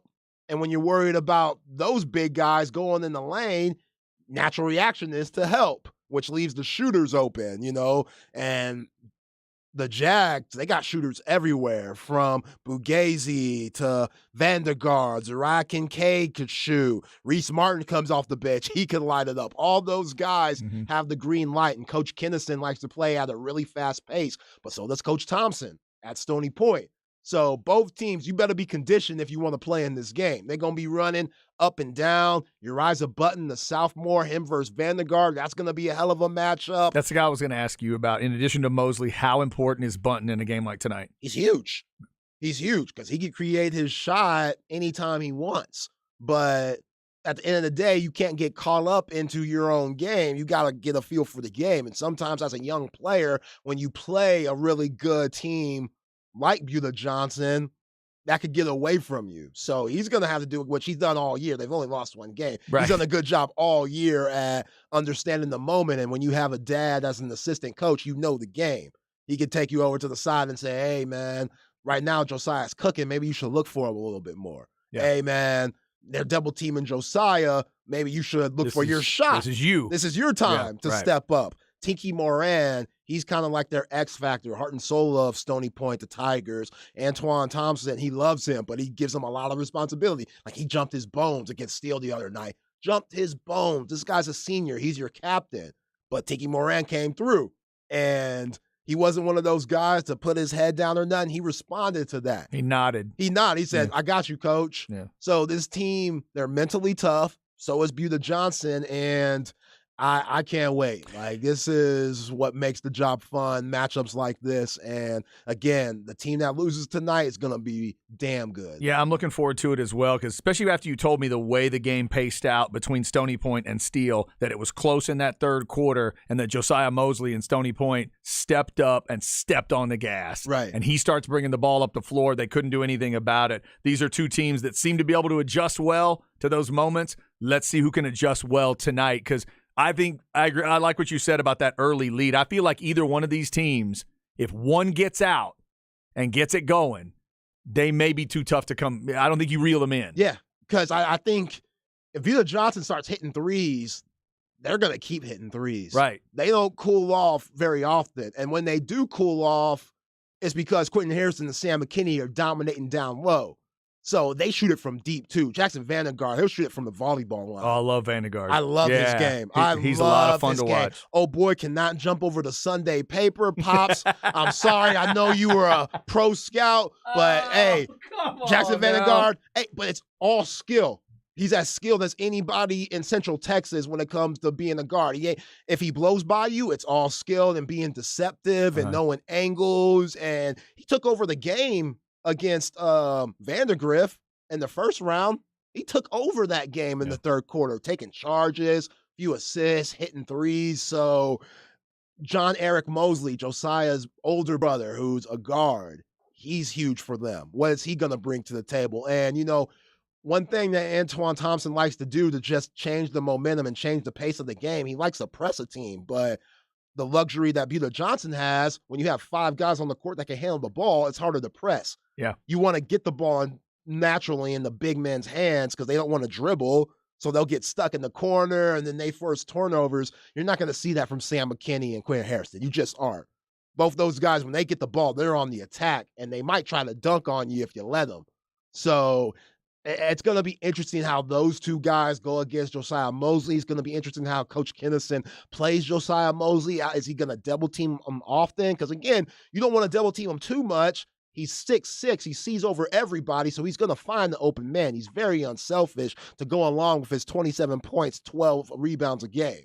He's very unselfish. So this is what it's all about. And, if you have a chance, watch us tonight, KBVO, KXAN. Me and Roger Wallace are Get to Burger because it's going to be a dandy. Going to be fun. 7 o'clock tonight is when that one tips. Also, a shout-out and good luck to that San Marcos team taking on Reagan in San Antonio Reagan in the next round tonight. Also, Harker Heights going up against DeSoto, that really good DeSoto team as well. That is in the 6A. If you want to see some of the other matchups, go check out FLXATX.com. Remember, at FlexATX on your social media. If you're out and about at games tonight, shoot your videos and pictures and all that, and be sure to tag FLXATX. We do it at 1:30 each and every day. 2 o'clock hour coming up, what Deion said and what it tells us about how Deion's going to recruit at Colorado. Up next, though, where are we at in society? Zay will let us know. Glad you're with us on this Tuesday, rounding out February with a badass college baseball game tonight at the Dish. Texas and LSU, 6:30 is that first pitch time, 6:15 pregame right here on the Horn.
Chad and Zay.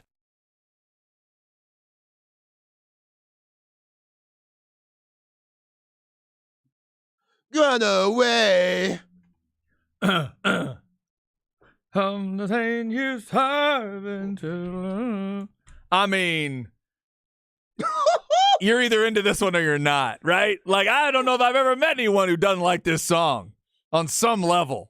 And you got to just know. This is not one that you can, like, research. You just either know or you don't. This would be Tainted Love. And I believe it's Soft Cell that Soft does it. Cell. Soft Cell. Oh, it's so catchy. Oh, here he comes. I mean, come on. Oh, Tainted Love. Tainted Love. This was early 80s, right? Early mid? Yeah. Somewhere in there? God, what a great song. This is one of the few from that era. I do not remember the video. A lot of these songs, I could tell you what the video had in it or whatever. I don't remember it. Don't know if it had a video. I just remember this song being a monster.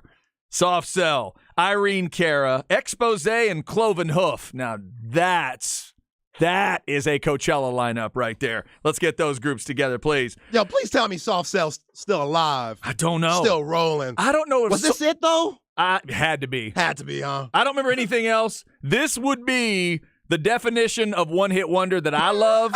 Oh, Tainted Love. The one I love is top 20 hit and nothing else. Right. And if that's your definition of one-hit wonder, I got to think Soft Cell nails that definition. Oh, they did that. It has to be. They did that. Because I'll bet this song charted in the single digits for sure, and I wouldn't be shocked if it was number one. Yeah, I wouldn't be shocked either. It was that big a deal. It's still a jam. Dude, when this song comes on the radio, I can remember the first time my wife and I were driving around and this song came on the radio and we both started screaming it out. Like, it's just, and it's not really either of our wheelhouses necessarily. Yeah. It's Tainted Love, though. What do you do? It's such a jam. It's so great.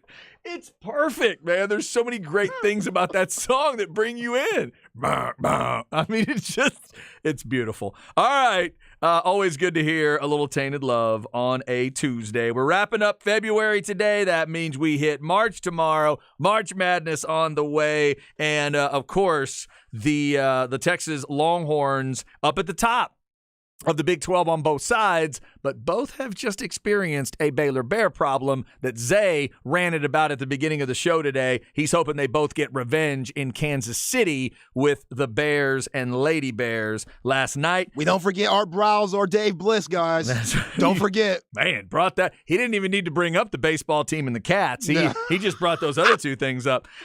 Baylor did beat Texas last night in women's hoops, 63-54. We have talked about that tonight. It's Texas and LSU in baseball. It's going to be so much fun to see it at the Dish. Let's see if the Longhorns can hold up to that number one ranking that LSU's bringing in. Are they indeed the number one team? They did slip against Iowa, but our man Mike Harge was out there in Round Rock and said they look damn good the rest of the weekend. So let's see what they look like. LeBaron Johnson with a big opportunity for Texas on the mound tonight. It's going to be fun to see how that youngster performs after looking pretty good in his last outing. All right, let's get you where are we at in society. We'll see what Zay's got today. Where are we at in society today?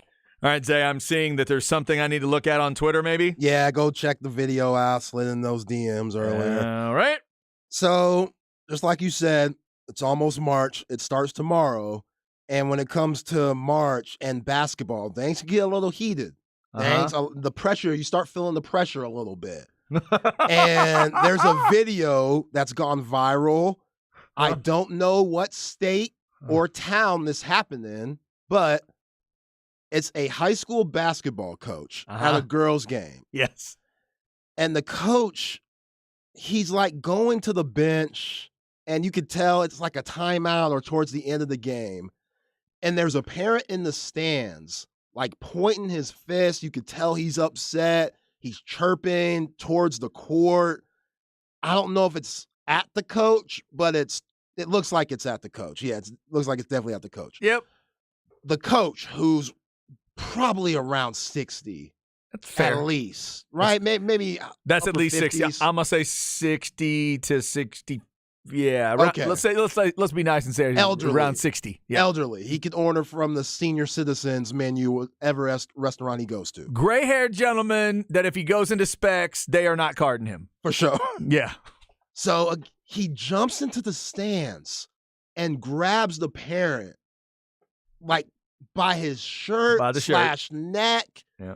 And he starts just kind of not strangling him, but just kind of working him, like 2 hands around the shirt / neck. You give him a little business, yeah. Give him a little business, and he's chirping at him. He's kind of pointing like he's looking at security while doing it, saying, "Come get this man. This is unacceptable. This is BS. I'm not going to stand for this." But again, he grabbed the dude. Yeah. Like he flat out, like physical.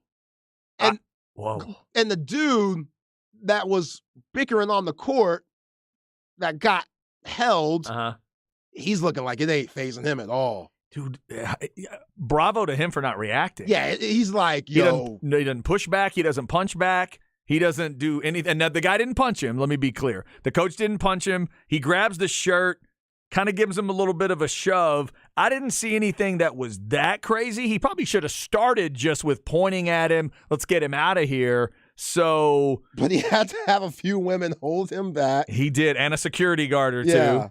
Security guards clearly taking his time to get over there. Sheriff's department member or whatever, whoever that is. So you tell me, that guy, girls basketball, and what he did. Is he fired? Is it over? Depends on what they said. Because people are saying the parent, like when he throws his arm out towards the court, it looks like he's pointing, but if you go look at the comments, people are saying that he took a shot at number 10. You see how like number 10's right in front of him? It looks like he punched at number 10, kind of. I think people are reaching. It looks like he's just pointing in a direction because number 10. Oh, no. He's going at the coach. Right. Yeah, because number 10 didn't even feel or feel the wind from the punch or nothing. Just minding her own business. Oh, yeah. He kept on walking. That's just a path issue. Yeah. Number 10 is on the other side of his fist there, but he was trying to say, no, he was making a point of like, you did it. It wasn't, I don't think he was throwing a punch there. I think he was just being really demonstrative with his comment. Yeah. So I'm retweeting it. Wow. Y'all let me know. I'll retweet that one too. It's Holy moly. It's a weird situation. All right, so remember, Zay is at @ain'tthat_Zay. I'm at C Hastings 1049. The station is at The Horn ATX. Yeah, that might be a little bit too far. It's so crazy how coaching, parenting, officiating, being a fan, all those things have just changed over my life at basketball games, soccer games, football games, all the different things we've seen, whether it's an official gets attacked, a fan gets attacked, a coach gets attacked, all those different versions of things that can happen, and that one is rough. Well, it's toward the end of the season, so has there been build up there? Like this can't be old boy's first time having a complaint with the coach or the coaching style or the way the teams plays, or I can't find more details about this story. I want to so bad. Like I saw some comment that said, this guy's been hassling this team all year long. Does he have a daughter that plays? Is he a brother? Does he feel like his sister or / daughter should get more clock? Like, I don't know, but right, like, I have a coach jump the chairs to go over on the other side. What must you be doing? Yeah, to almost strangle a man at that age, like he almost had a heart attack. And like he's saying, I mean, think about I'm trying to get from his perspective. He is up in his face, and he's yelling whatever he's yelling, and he's pointing that finger as the players are leaving the bench. Yeah. The girls are right there. The players are right there. Even in the last year or so, getting involved in the flex thing and going to football games and basketball games, things like that, occasionally you hear that fan. You hear that fan, and you think, oh, this is their fan. This is their guy. He's the uncle of a player. It hasn't been a woman yet, by the way. No, it hasn't. For the record. For me, anyway. But it's that guy that's always saying a little bit too much. And I always feel for the coaches. Like, oh, God, they got to deal with this dude every single game. So I wonder how long has he been dealing with him, and what was it? What was it that went straw broke the camel's back? I am going after my man, and I'm going to see if I can rearrange his shirt collar a little bit. I mean, we can't find where it was at. So you know what that means, Chad. It was in Oklahoma. Is that where it was? Yeah, we just gotta assume. Oklahoma, we just gotta sure. assume it was in Oklahoma. Oh man, that is bizarre. All right, where are we at in society? We do it every day about 1:45. Up next, your 2:00 hour. You're gonna want to stick around for what Deion Sanders had to say about how he recruits and how he's gonna recruit at Colorado. Did he go too far, or did he say just what a lot of folks would be thinking? We'll talk about it on the Horn.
Chad and Zay.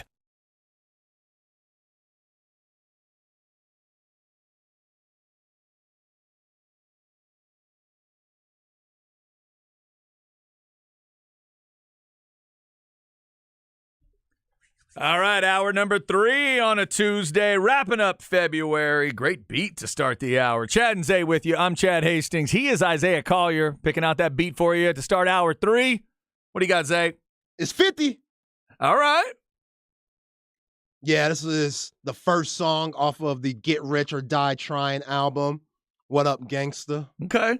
where 50 lets it be known that he's cool with the Bloods and the Crips by saying, "What up, cuz? What up, blood? What up, cuz? What up, gangsta?" Yo, 12-year-old me was like, yo, he's cool with both?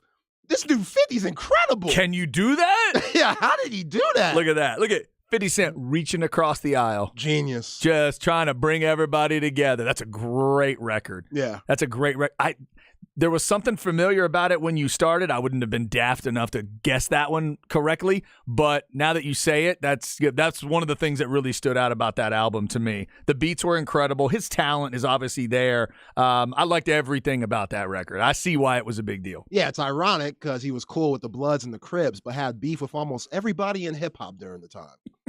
Like almost everybody. Fat Joe, Ja Rule, Jay-Z.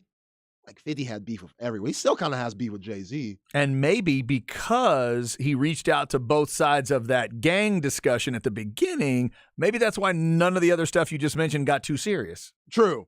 Because he maybe kept them out of it somehow? Yeah. Talk about not caring. The guy got shot 9 times and then came back and just had beef with everyone. Man, yeah, that's... Like, That'll and change he's still around. That'll change your perspective. Still around. Making great money with his Power series and just taking over stars. And I think he just signed a big Fox deal. Is that right? Yeah. Good for him. 50's a huge businessman. Super Bowl halftime last year? Yeah. Hanging upside down? I don't know about that one. Yeah, people weren't into that. That wasn't very good. Because he was a little doughy Well, for I people. mean, he's from Queens. It was a West Coast performance. Wasn't that the whole thing? Like, it was still weird Mary J. Blige performed. Yeah, I don't remember. That's a good point. I don't remember if that was supposed to be a specific. I mean, they had Eminem. He's from Detroit, so clearly it's not a West Coast thing. Yeah, it was like a hip-hop It was a hip-hop thing that I guess Dre was bringing all his guys there. Yeah. But, it worked, I guess. Yeah, it's not bad. Not a bad performance. I liked it. It's kind of like the Rihanna thing. I liked it, and a lot of other people didn't.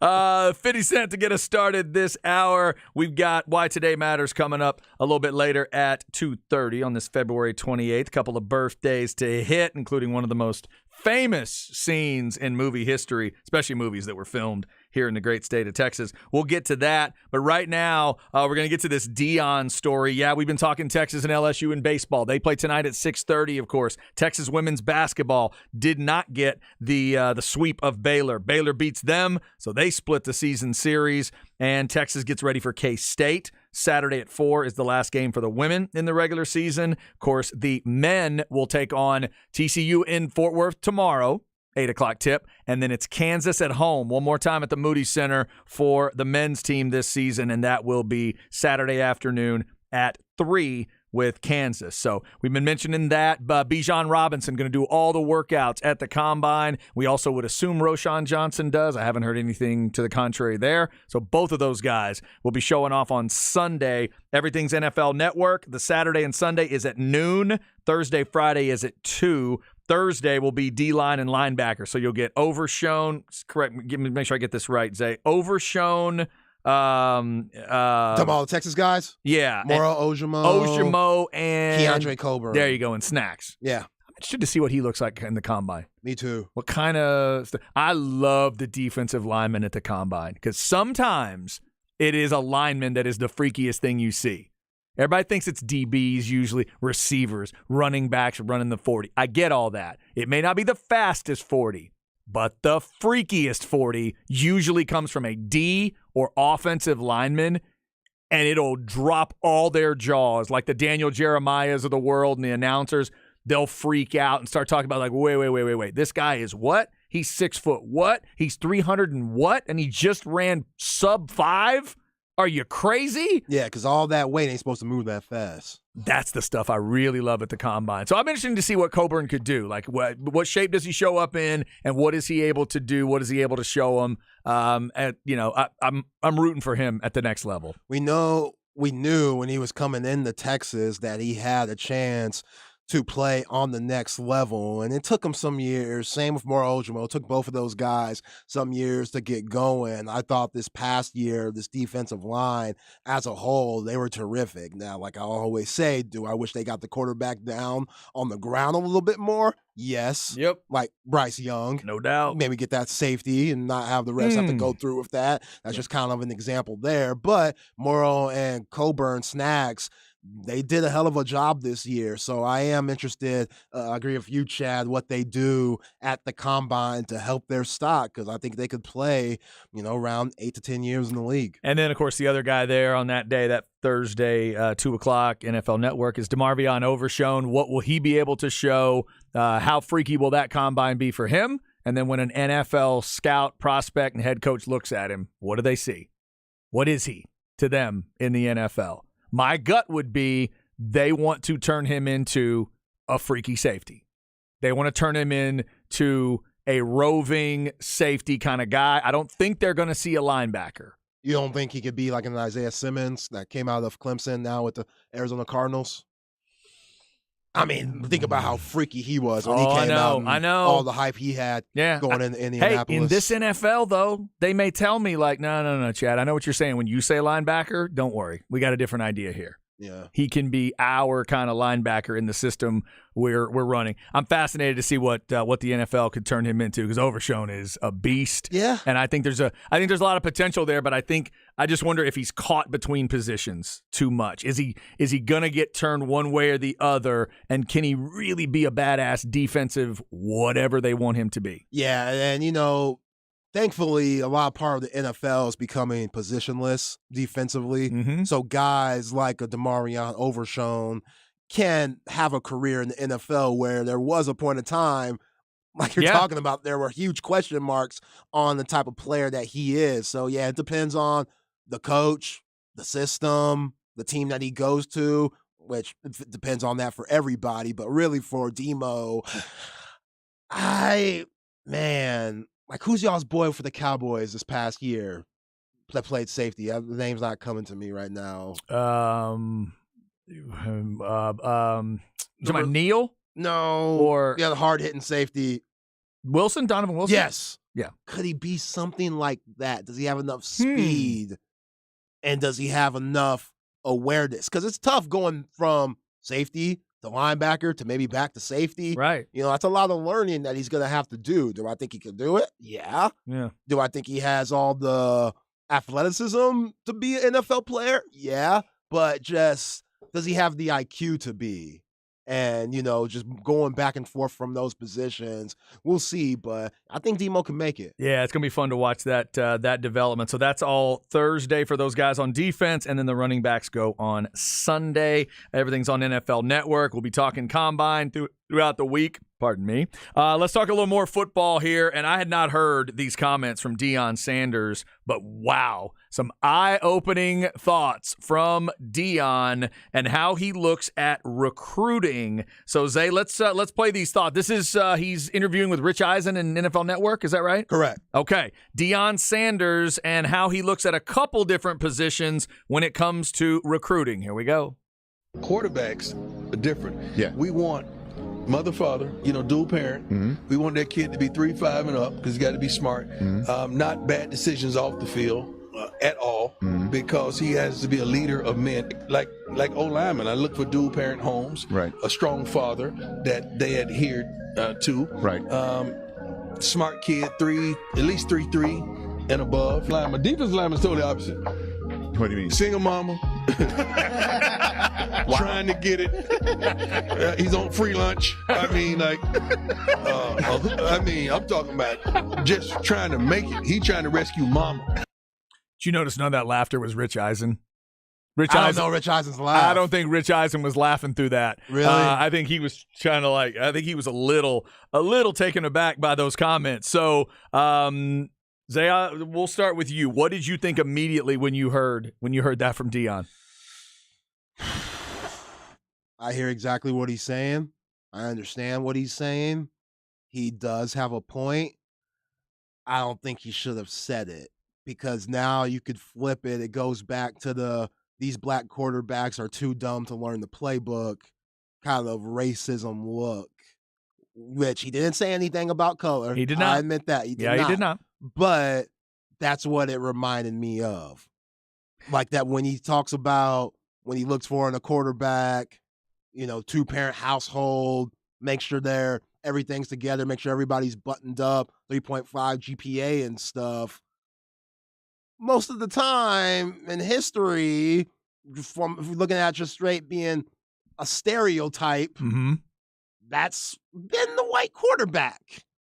And when he talks about these defensive linemen, single parent, just trying to make it, free lunch and stuff, I get what he's saying, but it's a tricky thing to address. But I don't think he should be in trouble for it. I think a lot of it is true, but I also, if you wanted to flip it in a negative light like I just did, you can. Could you interpret what he said on some level as, I need my quarterbacks and offensive linemen to be kind of more together and controlled, and I don't care if certain guys on defense are crazy? Yeah. Is that kind of where he was headed with some of that? Basically. The other quick question I would ask is, that I just thought of in the last couple hours since we heard this the first time, what if Saban or Dabo said that? Ooh. Do they get to? Two of the best coaches in college football. And if they said exactly what he said and they did not mention race, would people get on Nick Saban and Dabo and say, whoa, easy, hold on, stop? Because you're saying when Deion said it, you thought of race. Mm-hmm. So would people let Nick or Dabo get away with that? Because I'm not sure what that reaction would be. Yeah, I'm not sure either. I mean, for Nick's sake, he's won championships with black quarterbacks. Like Jalen Hurts has been a quarterback for him, so he's won with that. But it wouldn't be good. Yeah. Somebody texted, so Deion saying he wouldn't have recruited Vince Young. That's what I'm saying. Like you ain't recruiting LeBron James? That's single parent. Right. Well, and the other thing I would bring up, like it's a weird thing to go with that, the 2-parent, and then with the offensive lineman to say 2-parent and 3.3 GPA with a strong father figure that you adhere to. And I thought, okay, that makes you a better left tackle? I don't know. That makes you a better guard? I don't know what he meant by offensive line. I know they have to be smart, and they usually are the smartest players on the team. You're 5 guys working as one unit. Mm-hmm. I get all that stuff. But here's the other thing I thought of. When I think of the greatest of the greats that I've seen at quarterback throughout my life, and I think of names like Brady, Aaron Rodgers, you think of a Steve Young, I think of McNair in his prime, I think of whoever it is. Now you got with Hurts, Mahomes, whatever. A lot of times there's a chip on their shoulder created by something. So couldn't I make an argument that I want a quarterback who's got a crazy situation because he's trying to get out of his situation? It was a weird place to go specifically with quarterbacks. Now, isn't it also true that the guy that's coming with him from Jackson State to be his isn't that his son? Mm-hmm. Now, I don't know this. Is Deion in a 2-parent situation with his son? I don't know if he's still with his son's mother. I have no idea. Because that I don't know. If he is. But clearly, he's to that point to where he's well off. Yeah. That he's going to be educated due to Deion and the coin that he has, and putting them in private schools and this and that. And I think certainly you can get the point of certain guys on your football team. You certainly want them to be smart. You want them to have a certain awareness of what the situation is. So him talking about GPAs there, it's just something I have not heard many coaches get that specific with. So if you're a fan out there, just what do you think of it? You could be the parent of a current player. You could be a current player. Do you hear that as honesty, refreshing from Deion, or do you hear it as a little too much of his truth came out in that comment? I think he was honest because, I mean, again, he didn't mention race. So I do need my quarterback to be smart. And on the defensive side, I do need some guys to be a little out there, a little off the rocker. To want to go destroy like they have to destroy. But can't you be, I mean, this would be fascinating to hear from guys like, Acho brothers. That came from a two-parent situation and were about as intelligent as any football players we've ever heard from or been around over the years, but they were both able to be destructive when they needed to be. Like Richard Sherman's probably going to go to the Hall of Fame. Right. Stanford guy. Yeah. Super educated. I think J.J. Watt's super polished. Do J.J. Watt's parents get along? I think they live Pretty together. Sure, yeah. Right? So, yeah, that's a little it is stereotypical in a way. Maybe not even in a way. It's a stereotypical way to look at it that would lead. I mean, to me, the grades could be important. Grades can be different no matter what. You can have the worst home situation that has ever been and end up in school and be a badass. That part I get for Deion to say, hey, man, the guy I'm snapping the ball to every time, he's got to be smart. Football smart. I got to have him understand the situation. I get it. But what's going on in his house at that moment might not determine that. For sure. And you mentioned Dabo. Like, Dabo had Deshaun Watson, so he's won black quarterbacks too. Yeah. You know what I'm saying? Like Jalen Hurts, would Nick Saban have recruited him if he wasn't a coach's son? Yeah. You never know. You just don't know those things. Like Patrick Mahomes, his dad played in the league for baseball. Somebody texted, Dabo would get canceled in a hurry. Nick can almost say whatever he wants. Jalen Hurts came from a two-parent home, though. Yeah. Two-parent home, house with the coach. It's easy. It did. I think the more interesting discussion as football continues to evolve, it's the discussion you had earlier with LeVar Ball. I think the discussions about when that athletes and men and women that have played a sport get together with another man or woman that might have played a sport, and they're both very successful in every way. And they get together and they have children. The St. Brown family we mentioned earlier and some of the Watt family. And now you've got this structure behind it. And then it ends up producing multiple, either good or sometimes badass athletes. That's always been really interesting to me and how that can continue to feed on itself. I don't know if I would just look for that, though, where it's like, Deion, he's got a 75% completion percentage. The kid is amazing. Single parent home? Yep. Nope. We don't want him. Sorry. Yeah. That's a little weird. It is an ignorant thing to say. Do I think some of the things that he said were true? Absolutely. But yeah, only Deion could say that and nothing happened. And it's also interesting in that if I want to build, if I'm building my offensive line, don't I need a left tackle, let's say, that does have some nasty about him? Yeah. If he comes from a weird, crazy situation where... Did you see the way Trent Williams did old boy in the NFC Championship game? Best tackle in the league. Oh, my God. Getting kicked out of the game. Somebody brought dirty as hell. The Bosa brothers. There you go. Somebody said, I doubt Prime is talking about those criteria are there, but they're always... exceptions. Yeah, the Bosa brothers, they ain't all there. They ain't all there. That's a prime example. Talk about low GPA or whatever. I don't know what it takes to get into Ohio State, but something happened because old Nick Bosa, we tackled the ball. And, Coach Ryan did a good job. We got ball, went to ball, I intercepted, got sacked. That's how Nick Bosa be talking. So, race definitely don't matter.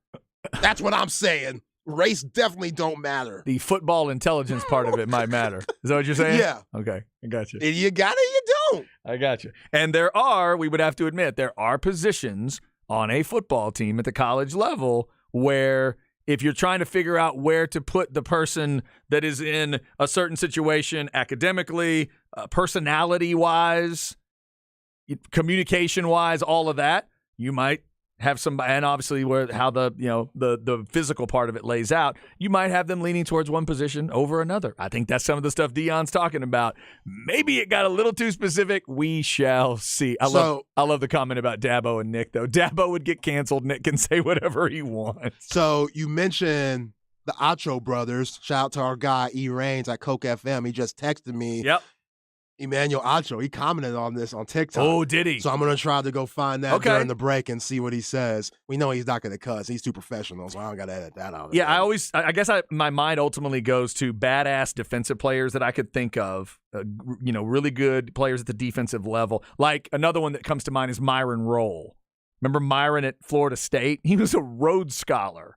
Went to Oxford. And I think now he is a surgeon of some sort. Yeah, I think he's been on B&E talking about that. Dude, it's like whole world, another level. And he was on the destructive side of the ball. It can be done. It can certainly be done.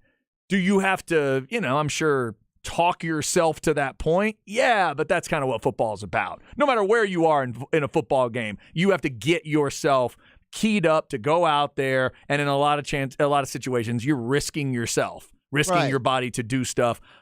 Just like there may be some that Deion would say is in one category, we could also talk about the guys that are in this, in another category where they are badass students and they come from two-parent homes and all that. Yeah, not every brother that throws the pigskin is Jamarcus Russell and lies about watching game film. You don't have to worry about that with every brother that plays quarterback. You think when Bryce Young says he watches game film, he's telling the truth? I think he's telling the truth, yeah. He probably is. He probably is. Now, guys like Jamarcus Russell and Kyler Murray, they don't help the situation one bit. And if you look at Kyler, you could blame the Oklahoma/Texas A&M education that he got for the way he be acting. Oh, how dare you. How dare you. Pew, pew, pew. How dare you. Too easy, baby. How dare you. Pew, pew. You know what the problem was there? It was the two-parent household got him. That's the problem. Yeah, helicopter dad. That's what got him.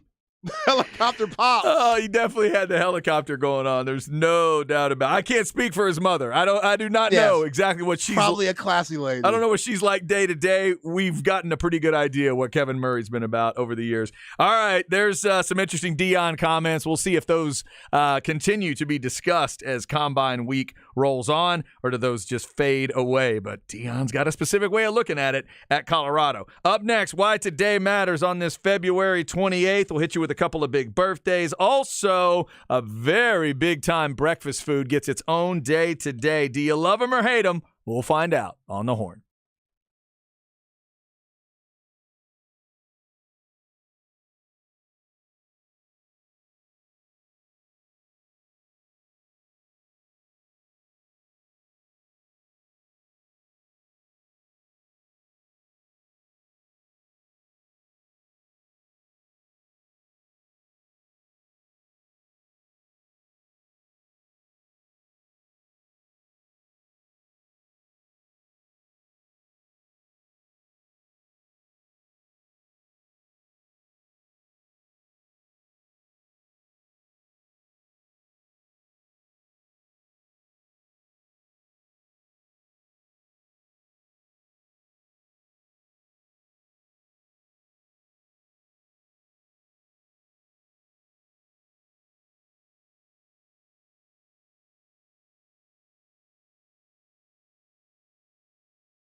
Chad and Zay.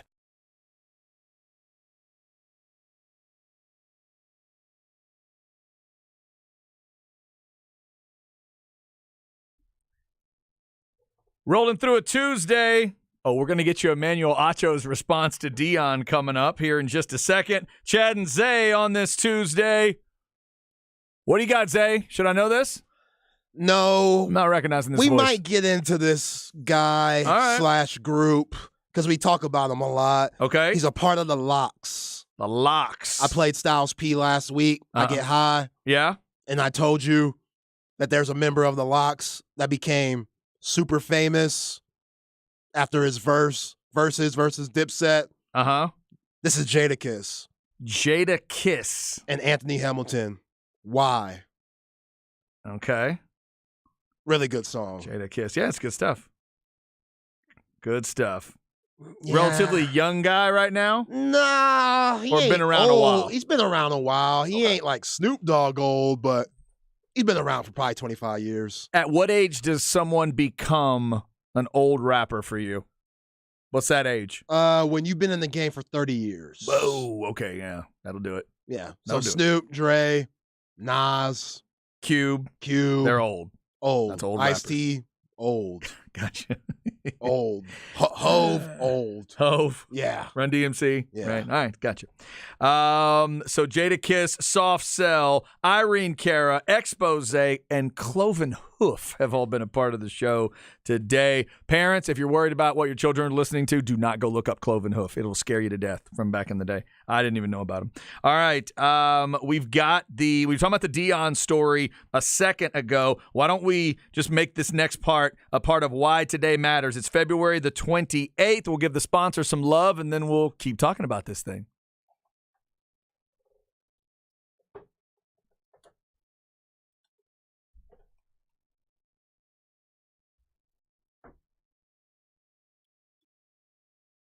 All right, and shout out to our guy Eric Rains over at Coke FM. He is a listener to the station, big sports fan, big Longhorn fan. Heard us talking about Deion and his comments about recruiting. And Deion basically, if you missed it, kind of laid out an idea of, for quarterbacks, he's looking for a two-parent home situation, really good, a 3.5 or higher. For offensive linemen, he's looking for a two-parent situation, 3.3 GPA or higher, with good relationship with the father and all that. But on defense, he mentions, I think he said defensive line was different. Single parent house, trying to get your mother out of a bad situation, trying to buy your mother a house, that kind of stuff. So there's been a lot of discussions around it, and we were discussing examples we could think of maybe defensive guys that wouldn't fit that mold. And I mentioned the Acho brothers, and apparently Emmanuel Acho had some thoughts. So, Zay, do we need to do any setup here, or you just want to let it roll? Let it roll. Emmanuel Acho, you go ahead. Deion Sanders is wild. Did y'all hear what he said? He said when he recruits a quarterback, he wants them to come from a 2-point parent home, good decision makers. But when he recruits a D lineman, he wants them single mamas, free lunch type. That sounds crazy on face value. Let me tell you all a story. I was coming out of college, NFL Combine. You meet with 32 billionaires. I'm sitting with a certain team. I will not tell you the team. I'll just say they are a South region-based football team. The general manager, he says, Emmanuel, you come from a two-parent home, right? I'm like, yes, sir, I do. Dad's has his PhD in psychology. My mom is working on her doctorate in nurse practitioning. He says, what's the hardest thing you've ever been through? I said, well, the hardest thing I've ever been through is probably trying to live a life above reproach, just trying to stay consistent with my character each and every day. He said, anybody ever been shot? I said, no, sir, don't know anybody ever been shot. Grandma's still alive, parents still alive. He looks at me and says, you're not a great fit for our team. You'll be a great leader one day. Wish you much success, but you're not a great fit here. Essentially, he was saying my life had been too good for them to want to draft me. They obviously did not draft me. He got fired a few years later. Ugh. So what Deion said, teams definitely think, college or pro. But it's the first time I've ever heard it said out loud. It's kind of what I said earlier, right? Yeah. The idea of I could get how somebody might have that wiring in their brain for certain sides of a football team. I have never heard a coach say that out loud to the media. I'd never heard of it. Yeah. specifically. It's such an ignorant way of thinking. Like, I've dealt with it, not for NFL standpoint, obviously, or kind of the sports standpoint, but just in life. Chad, I've been told, oh, Zay, you talk white. Like, what does that mean? Oh, because you're getting that confused with me being educated and articulate? Actually, they mean when you talk to me, I'm the whitest person they can think of. So when you talk to me, you're talking white. I'm sorry, man. Yeah. Maybe in that sense, but they were wanting me to, I guess, talk job and do this and that, Bill behind the bad pass, like Curtis Blow, and we whip down low, and here we go. Like, how ignorant are we thinking? Like, I've had girls, sisters, say, you're not hard enough for me. What does that mean? Because I come from a suburb out in South Austin, and you want some whatever stereotype that you see on TV or wherever you think a man should be, in air quotes, like that's what Acho really was saying there. Like, that's what he got. Like, oh man, your dad's a PhD. Nah, you too soft, brother. That is a fascinating, the idea that an NFL team would have that thought. So does that mean the NFL team goes back and they're comparing like defensive players? It's like, yeah, which guy are we thinking about drafting? I don't know. This guy knows 6 people in his life that have been shot. Right. This guy didn't know any. I really think that, like, is that what you're doing? That's how you're weighing it all out in your head? Yeah, if that's the case, Aaron Hernandez should have been taken number 1 overall. Isn't it a great thing that Emmanuel Acho has lived the life he's lived? Wouldn't that be a positive that you're bringing a guy onto your team who has a positive situation and this is what he's going, okay, not that you wouldn't bring that other guy, but that's the reason to bring him and make him a defensive player. Instead, yeah, that's wild. Is he good or not? Right. Watch the film. Is he a football player? Because it shouldn't be about, are you going to draft this time of year? I would think it's specifically not about, are we going to draft this black linebacker who has a 2-parent family and seems really no, it's, are we going to draft Emmanuel Acho versus are we going to draft this other guy? Right. That's it. And we watch the film and we go, and one team goes, man, I think Acho fits a little bit more what we want to do in our scheme. You know what? I agree with you. And the team down the hall goes, no, I think it's Johnson. I think it's Johnson over Acho because of this and that. Yeah, I think you're right. That's what this time of year is about. Yeah, like if I have Ed Reed on one side and Troy Polamalu on the other, we know they have completely different personalities. Yes. But and they hair. Yeah. But they both got it done. Sure. Both in Canton. Yeah. Easy. Yep. I take either or. I couldn't even tell you for sure each of their stories though. Yeah, I have no idea. No. But you know the way Ed Reed be carrying himself, going off on HBCUs and stuff, and we know how Troy Polamalu carries himself, just being Troy Polamalu. We know how he be acting. So I'll throw both of them in coverage anytime you need. I'll take them any day of the week. Every day, man. Like, you telling me Troy Polamalu, with his well-mannered self, wasn't a dog on that field? Yeah. Didn't have that light switch that turned on instantly and said, okay, I know when to separate being who I am off the field and who I am on the field. And I'm glad you brought that up, because today I've heard a couple of different interviews as they're about to retire Kirk Dressendorfer's number at Texas. And that's what I keep hearing about Dressendorfer is he's the nicest human being you've ever met in your life. But then, as Ty Harrington was saying to Bucky and Aaron and some of his teammates have talked about on the station, when he crossed that line, he became a beast. He became a whole different dude, and he became the guy who was going to rip your heart out and do everything it took to get that win in a baseball game. That's kind of what sports is about. We've heard those stories over and over and over again. So obviously, Emmanuel Acho could tell you that's what happens on a football field to plenty of guys. Yeah. And I'm sure he and his brother would say they're in that group, just like the Watt brothers would be in that group and some of the others we mentioned, earlier. Absolutely. That somehow Myron Rolle was able to go out there and flip that switch on and then come back off the field and be a Rhodes Scholar. You could be both. Yeah. Everybody works differently. I mean, the fact that you're turning guys down not because of what they're doing on the field, but what they got going on at home. Now, that is wild. Now, to be fair, to how to what Deion said, I don't believe he specifically said he would turn anyone down. No. So I think Deion would respond with, "Do you really think I wouldn't recruit Vince Young? Are you out of your mind? If I found out Vince Young had 8 parents and they were all robots, I wouldn't care." Yeah. Vince Young is Vince Young. That should at least be the answer from Deion. I think in the end he would say there are exceptions to stuff, but in general, he was trying to lay it out about, in general, what am I looking for? And people might end up roasting him for it because it got weirdly specific. Yeah. Yeah. But I'll still say in this day and age, I do enjoy the people that just get to be honest because not many of us get to anymore. Not many people just get to be flat out honest. So we'll see what Deion gets off of this. What kind of static does he get? And Zay, here's another one. What happens if the media asks a big-time white college football coach the same question? Says what Deion said. Hey, did you hear what Deion had to say about recruiting? Blah, blah, blah. What do you think? What if Nick, Dabo, Jimbo, Sark, lay them out? Right. The most famous white coaches in this world. What if they get asked that question? How will they answer? That's a good question. And what will the reaction be? We'll keep our eyes peeled for that. It's also National Pancake Day. Get yourself a short stack or a tall stack. Pancakes Day? Yes? Ooh, hell yeah. Like a pancake? Love a pancake. You go basic syrup and butter, or you got something fancy? It depends on the mood. I love a good chocolate chip pancake, good blueberry pancake. Back when I was a huge IHOP guy, they have those like 4 different syrups, like blueberry syrup, strawberry, all that. Love those. Love different syrups. I like their strawberry syrup. Yeah, it's really good. I don't know why. Oh, it's on point. That's why.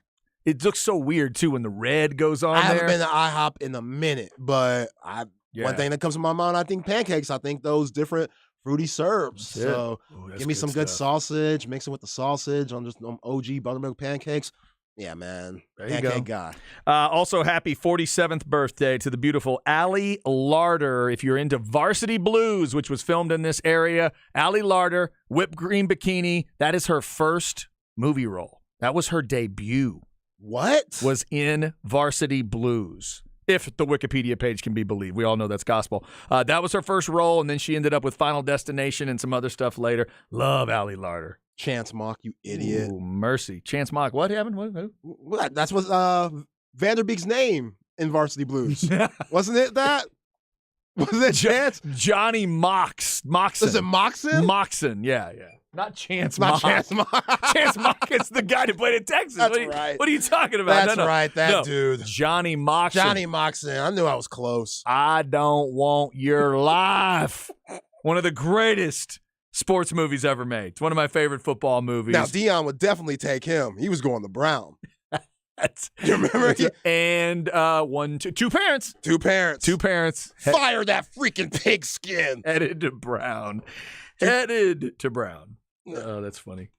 Happy birthday to Allie Larder today. Okay. Also, for you Mavs fans like me or NBA fans, Luka is 24 years old today. Happy birthday to Luka. Let's watch the Mavericks now in that 6th seed area as it is now Luka and Kyrie Irving. But we're watching this Laker injury affect things. Whatever danger LeBron and the Lakers were going to be, couple weeks at least before he gets a recheck on that foot. So let's see how the Mavericks react and where will they be playoff-wise. And, of course, the battle between the Spurs and the Rockets for the bottom of the discussion, but the top of the draft discussion will continue. They have a back-to-back this weekend. Those two teams play each other a couple times this weekend. Keep your eyes peeled for that one. Up next, we'll get you stems and seeds and set you up for Ball Don't Lie. They have a special guest to talk Texas and LSU in baseball, and then we'll reset you for the game this evening because you're going to hear those teams face off right here on the Horn.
Chad and Zay.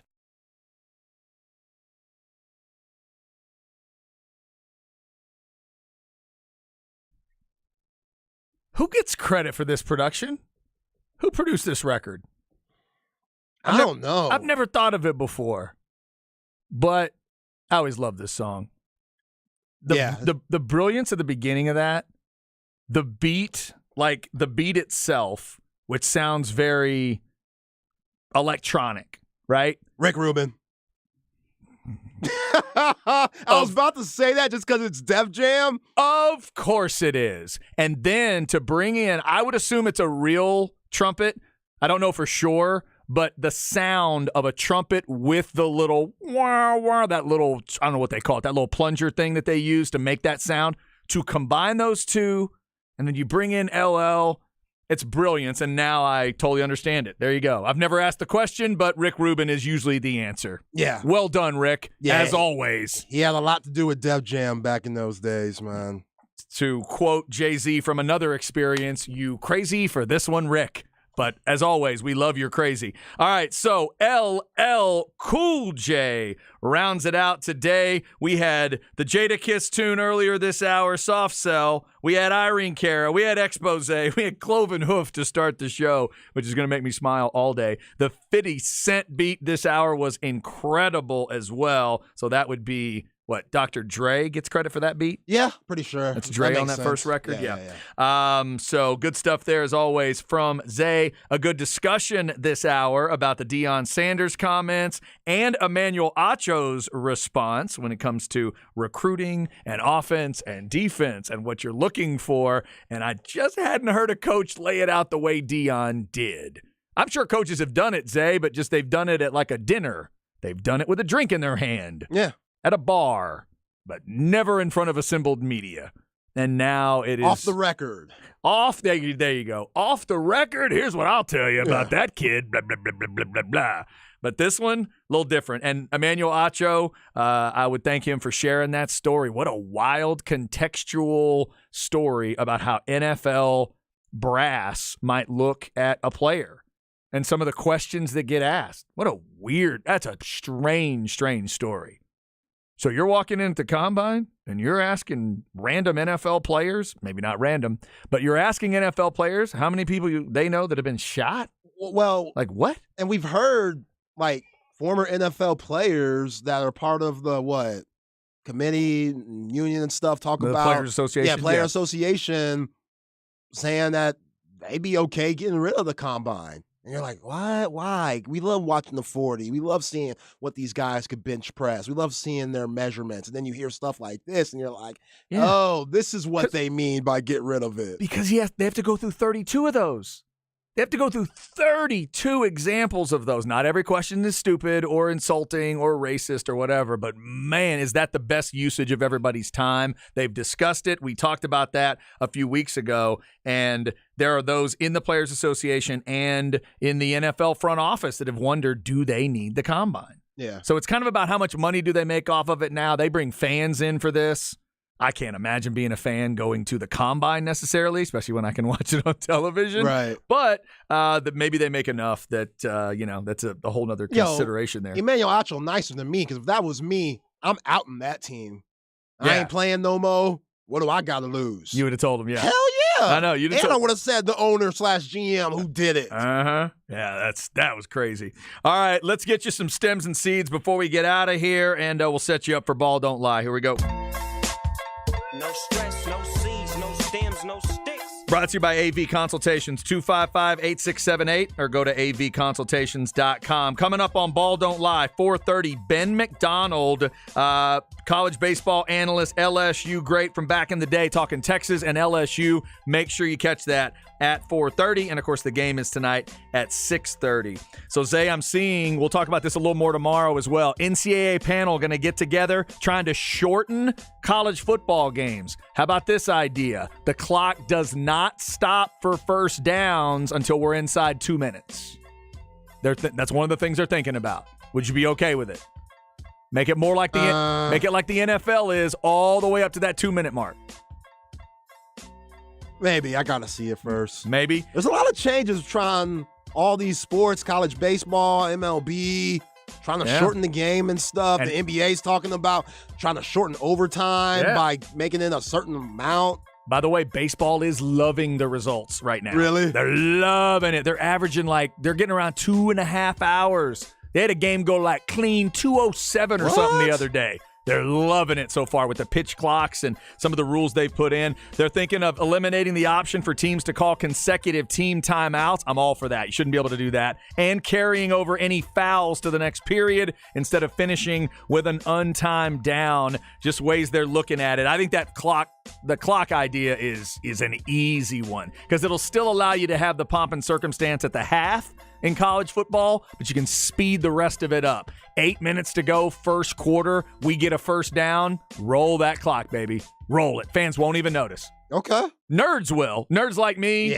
might notice the first couple times, but let it go. Just like we when they go out of bounds and that clock keeps rolling, that rule changed a few years ago. That's helping to quicken it up as well. This could be another way to do it. That's true. We'll talk about that a little more tomorrow. We'll also be talking Texas and LSU and what happens tonight. 6:30 on the first pitch, 6:15 on that pregame. Keep it right here. We'll continue to get ready for the combine and all kinds of stuff with the show tomorrow. And yeah, that's it on a Tuesday. I think we're good. Again, Ben McDonald coming up at 4:30.